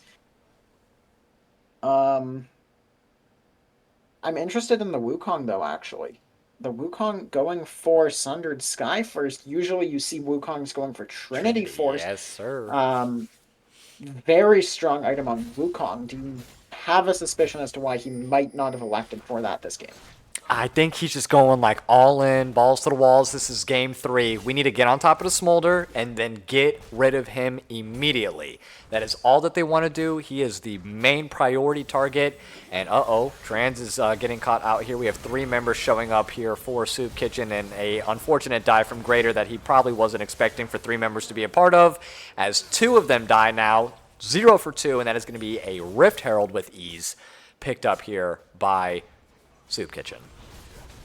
Yeah, and that's all 5 members playing towards the top side, so that means the Smolder is going to be getting his stacks back in, getting back up to his target of around 22 minutes. Maybe it can be a little earlier, depending on how many he gets off of enemy champions. But Camille now able to get this top tier 1 damage, get some plates down there, and start getting some more gold into her pockets now that this Triforce is completed. Absolutely. And yeah, leaving Smolder I don't think is a good idea. Delay that 225 by as much as possible. They were looking really good at like a 25-minute, 26-minute mark because that pressure was there, right? From the Blitzcrank, from the Tristana. The positioning was phenomenal. Leaving and roaming, you can't really do that against that Smolder. Well, you need to stick with him. You need to make sure that you are as in his face, and Emperor going to be right inside the face of Trans Prime here. Nice Cyclone, and he's going to get the double knock up here. Trans Prime with a bandage toss right on the Cavs to hold him down. Curse of the Sad Mummy is not available, so he's not able to do anything, but the heals are impeccable from Milio as they shut down is picked up from Dominant, and they have to get out of there now. What looked like a really good pick turned into their worst nightmare on the side of Soup Kitchen. Yeah, and I think the problem there is they were a little bit disconnected. Tristana wanted to go for the mid-tier 1, which I think is great. It removes some of the safety from the Smolder in this mid-game, especially the earlier portions of it. But the rest of the team trying to go in, trying to make a play in the enemy jungle, and that's just not going to work if one AD carries there and the other cannot. Yes, indeed, and a Greater with taking out the tier 1 on the top side, and gets the knockback on the Drip Tide, so he's not able to go ahead and get the bomb to the fullest stacks, which would have taken out Smolder, unfortunately. So great job from Kazakura, good reaction on that one here, and it looks like top lane, Sergeant is able to get out as well. So everyone's looking pretty solid. It's a very close game, 8-6 overall, still about a 1K gold lead in favor of Soup Kitchen, but I don't know. Either team can really take this one all the way. Yeah, they're going to be picking up the second Drake here. It's going to be a Cloud Soul, which I'm sure Talon and Wukong would love immensely if they can get. Both of those champions really topping their ult and then sprinting around the map with that 50% move speed buff. Would feel incredible for them. Tristana as well, if she needs to peel something, hitting the ultimate and then able to sprint away at about Mach 3.5. Going to be beneficial for her if she does get jumped on by something like the Volibear or the Amumu. Sergeant Souvlaki could be caught here in the top lane. There's an Amumu here, there's a Volibear here, and he just used his hook shot. Going to be trying to run away. First bandage toss comes in, flash through from the Camille. Amumu trying to get the ult down, trying to get a stun, buying time for his second bandage, but not going to be enough. And Sergeant Souvlaki able to walk away. Yeah, was he trying to get it over the wall? Or was it just like a delayed accidental R? Like, I'm not sure what he was really looking for on that Curse of the Sad Mummy, to be honest with you. But still, great job burning the flash at least from Sergeant. He's going to get the ultimate before he gets that flash up anyway. So I still think that was a victory in terms of the trade. But, it's looking pretty good right now for Soup Kitchen, sieging down the mid lane here. And I think Talon's been doing a good job also going 1v1 against the Cassiopeia. That's been my biggest shocker this game for this series so far. I thought Talon would have a little bit more of a difficult time because of the grounding and, in terms of the range aspect as well, but he's 4-1. He's down 22 farms, sure, but okay, he's made up for it in terms of kills. Minions. Exactly. That's one of the things you can get, one of the ending cards, and I think the Talon's gonna have that one at the end of this game. I'm slightly concerned there's no anti-heal on the side of Soup Kitchen here. I mean, they've got Blitzcrank Ignite. Amumu here going to be caught out, getting hooked, getting knocked up, has to flash out. Kaz going to look for the chase. There's now a Volibear here going on top of the Talon, jumping on his head. Wukong trying to flash Cyclone, not able to do it. Getting the Cyclone down, a lot of damage going on to Greater. Is it going to be enough? He's very tanky with his items, with the Omnivamp boots, and it's actually going to be a potential triple kill here for Greater. Blitzcrank using the W to speed himself up, but one of the very few spells that crowd controls yourself going to generate enough space. Pings come through, and the Camille Tristana able now potentially to turn this around onto the Volibear. Oh no, he's gonna teleport. Oh, he gets in with the hook. He puts the ward in. Oh, this is just a Looney Tunes chase right now. We had the flash into the bush to go ahead and chase down to get the kill on Camille earlier, like it was too much. Too much earlier. Too much from Volibear. He, ended up getting the kill, yeah, but I don't know if that was worth it overall. And then, of course, all the chasing at the very end ended up dying anyway. So.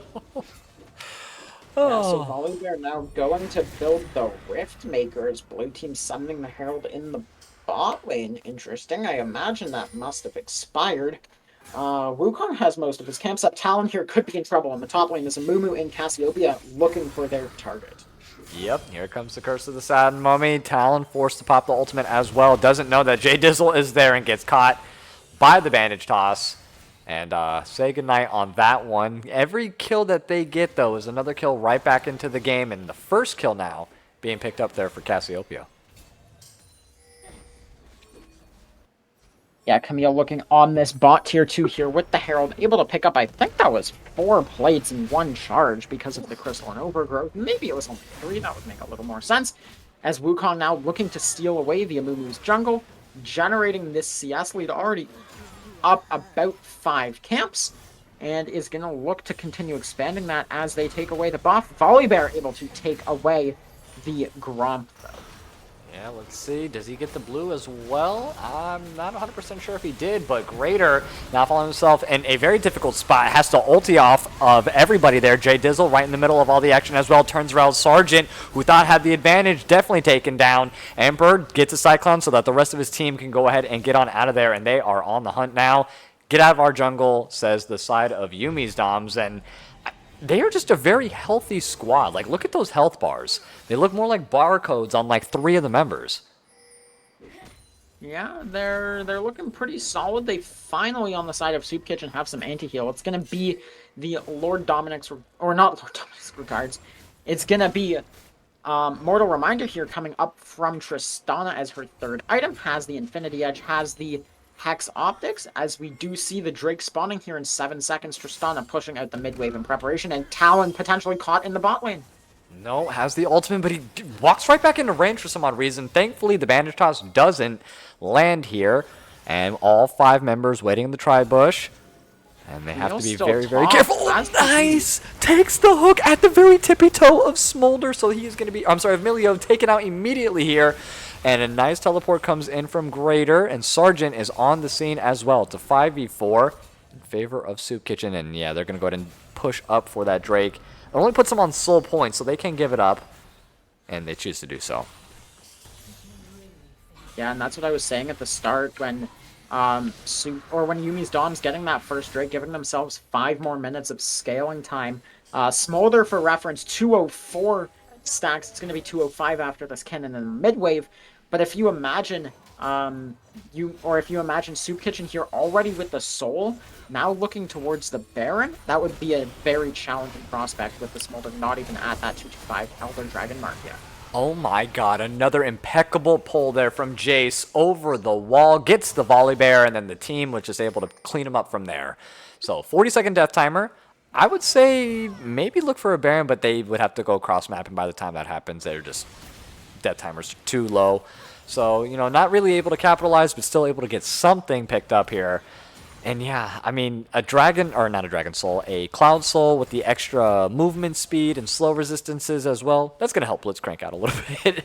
If anybody benefits the most, it's definitely him, which is not a good thing here for Yumi's Doms, because he's able to set his team up and get some cheeky little flanks off for some pulls, potentially. Yeah, and ironically enough, actually, the Cloud Soul, it's not the soul that gives the slow resistance. It's actually just the individual Drakes. So the Blitzcrank already getting the benefits of this Cloud Rift. Gonna have a little bit less of that self-slow on the W, as now Talon looking towards this top tier 1. Potentially gonna get jumped by 3 members here. Has to ult out of the situation. And now it's gonna be a little bit trickier if they do want to go for a Baron contest. The fighting power has been reduced. Oh, misses the hook, unfortunately, here. But Jay Dizzle with a only lands on Blitzcrank, gets the ultimate out.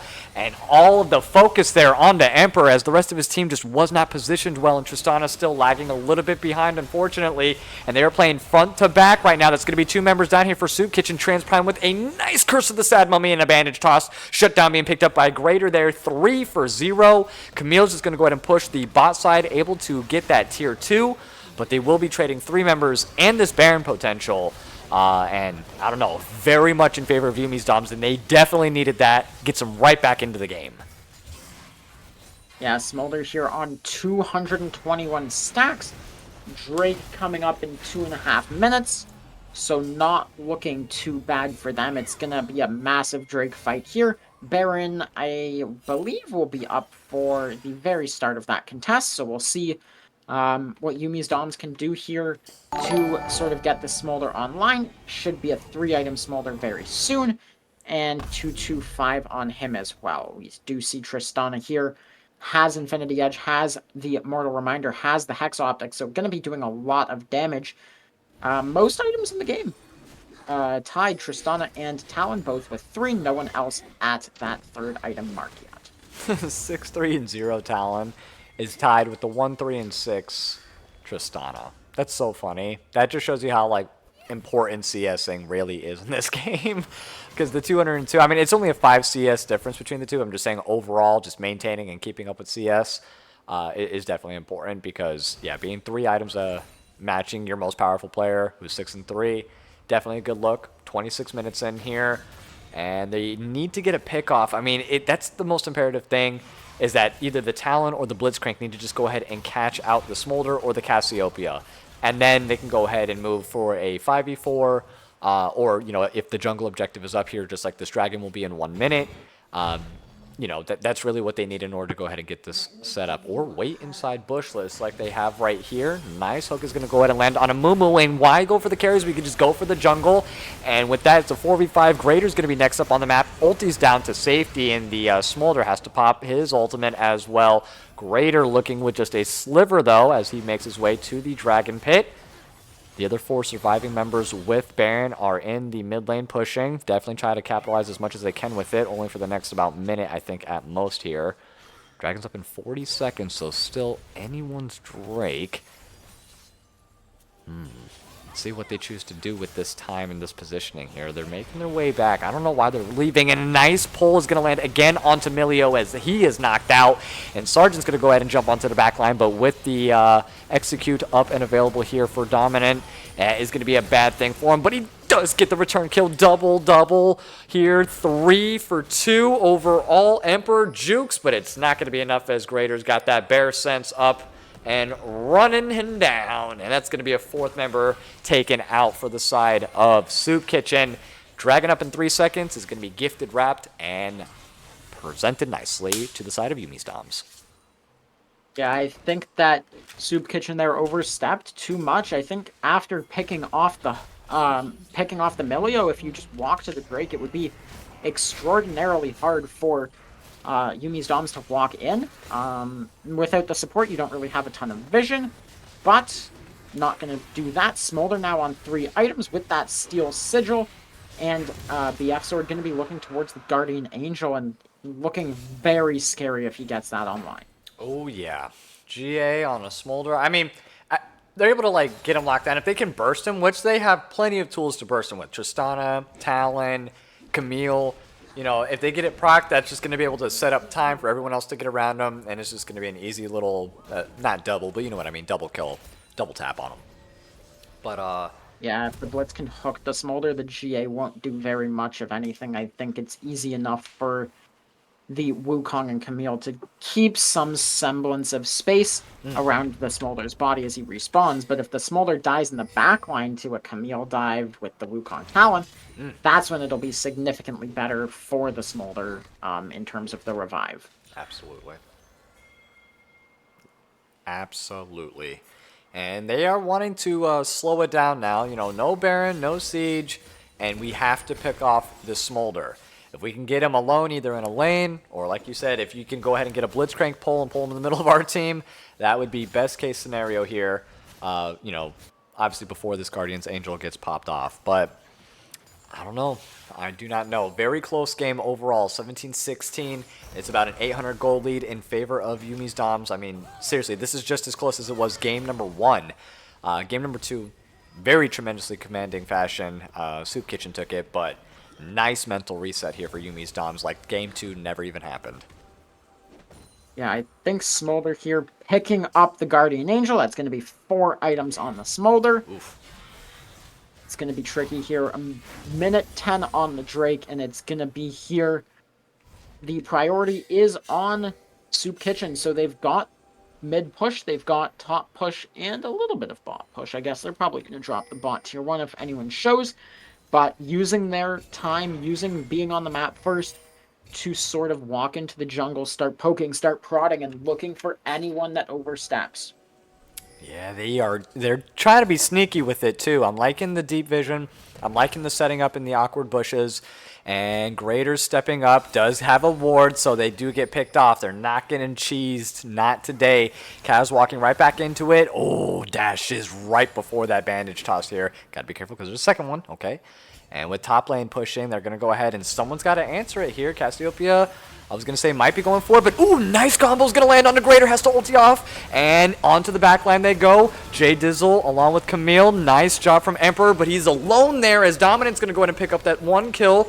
Oh, there goes the hook as well from Blitzcrank. He's trying to do what he can, but the Smolder is just too big as he gets the double. Jace the ace, he's landing the poles, but there's nothing else as his team is just getting picked apart as a triple now falls for Dominant. And yeah, this walking Elder menace is just able to get pick after pick, and his Guardian's Angel is still up. With that, they will take that Baron as well. And I mean, it looked good for a second, my dude, but T-Rex Smolder's too good right now. Yeah, I think if the pick happens on the Volibear, Soup Kitchen more than happy to walk out and reset the fight, wait for another Blitz hook, keep playing slow, but because the Volibear able to escape, it's just not as possible, and then Smolder able to find another engage with the Amumu and the Milio by his side, able to sort of counter-engage and keep that fight going and win it in the end, as Tristana not really able to put out enough damage with how much burst damage the Smolder does with this rapid fire cannon with the Infinity Edge. Now going to be building towards the probably Lord Dominic's regards. It could be Mortal Reminder, but there's not too much healing to be done.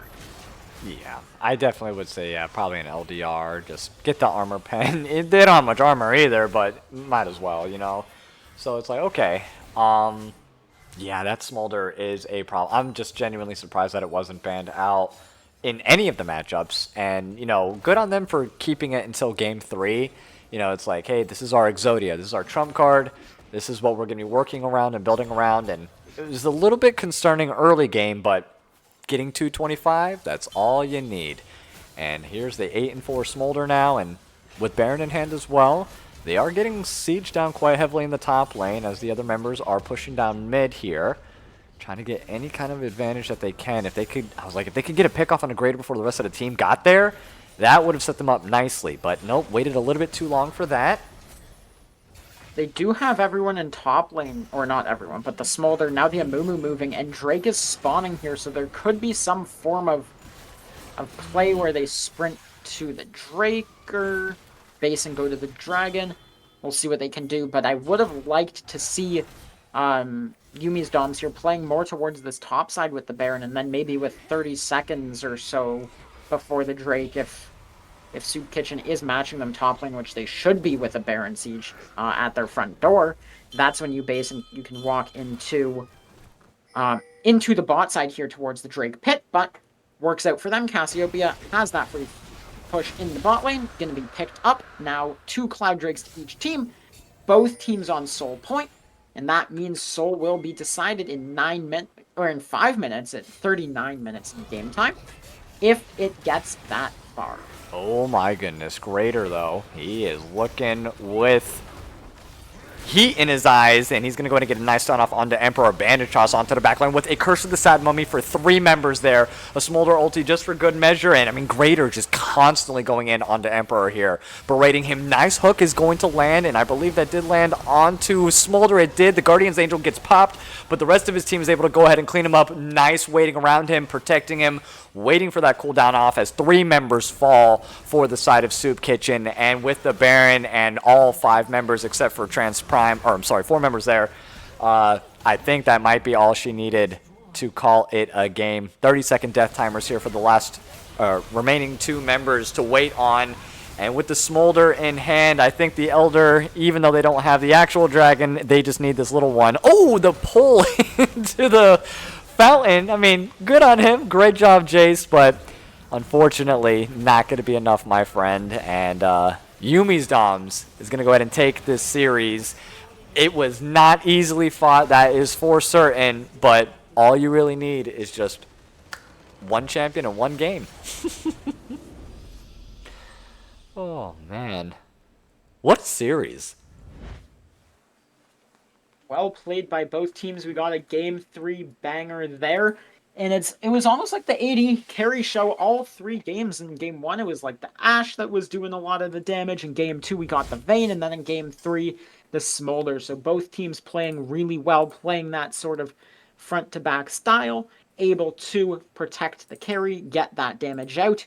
And in the end, it's going to be Yummi's Doms with just a little bit better of the play in this series and is going to be moving on to the next round in the lower bracket finals. Yeah, they played phenomenally. I mean, it was kind of like an ADC carry job, of course, at the very end there, but that's what ADCs are meant to do. You know, they're the attack damage carry, and getting the strongest ADC on your team isn't that what you want? Like, you want to pick LeBron every single time, you know, if you're playing basketball and stuff like that. And right now, Yummi is, Smolder is the LeBron currently of ADCs. So good on them for pushing it all the way to Game 3. Soup Kitchen, you did a phenomenal job. It was very hard fought all the way tooth and nail to the very end there. But Yummi's Doms coming out a little bit stronger, of course. And their comps overall, a little bit awkward, but hey, it definitely worked out in favor of them at the very end there. And they will be versing Big Backs, if I'm not mistaken, correct?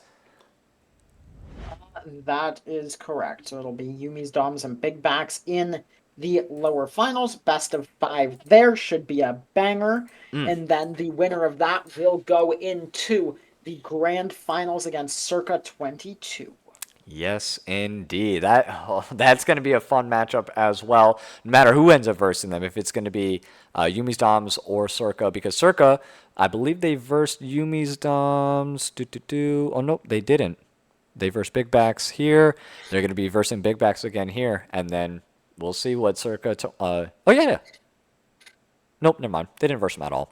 So this could be a first-time matchup if actually Yummi's Doms makes it all the way through to Circa 22. Any other matchup, though, it's going to be a repeat matchup. And C22, they've been 3-0 all the way through and through the playoffs. And I believe they were seed number... What were they? Yeah, they were the 2nd seed coming into this matchup. So pretty good record overall here. And yeah, it's going to be a very fun ending. I cannot wait to see who... wins there for Big Backs versus Yummi's Doms, but I don't know. It's too much. Did you already do your pick'ems for it, or who do you have for your pick'ems in the next one? Don't tell anyone, but I never did the pick'ems. All right, your secret's safe with me. Don't worry. Thank you. I'm glad. Yeah. No worries. Well, if you had a pick for the next matchup, just before we even get into anything like that, Big Backs or Yummi's Doms? I gotta give it to Big Backs here. I think this series was a little too close for me to comfortably say that Big Backs will be able to take it. They did already play once, and Big Backs won last time as well in round 2 of the winners. Yes, sir. Yeah, they did get to a 3-game series, though, so we could see a potential 3-game push again, but I will be in favor of also Big Backs, only because of that prehistory that we clearly see in front of us here. They already went to a 3-game series, and Big Backs were the victors on that one. So that's what I'll be doing my pick'ems for. Go to the archives, lol.com, if you want to do your own pick'ems. It's linked to our Discord, and we have it for all divisions, of course. But let's go ahead. I'm going to call it an evening. It was a fantastic series, though, between these two teams. Great job. Kudos to both of them as well. Thank you so much to everybody who tuned in tonight for the follows. NDS722 with the recent follow. Don't think I forgot you, because I didn't. And then Tay Wiz with the 25 stream streak. Holy crap. Thank you so much for that. And then, of course, my boy T-Rex. For the first time, I actually got your name right, so my apologies on that. But I'm very happy that you joined me tonight, man. It has been fantastic. You were amazing, and thank you so very much for joining me, my friend.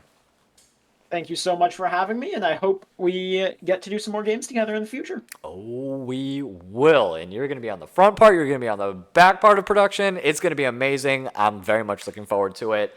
But we are going to go ahead and call it an evening, everybody. Thank you so very much. It's your boy Ryline here with T-Rex, and we will catch you next time. Peace.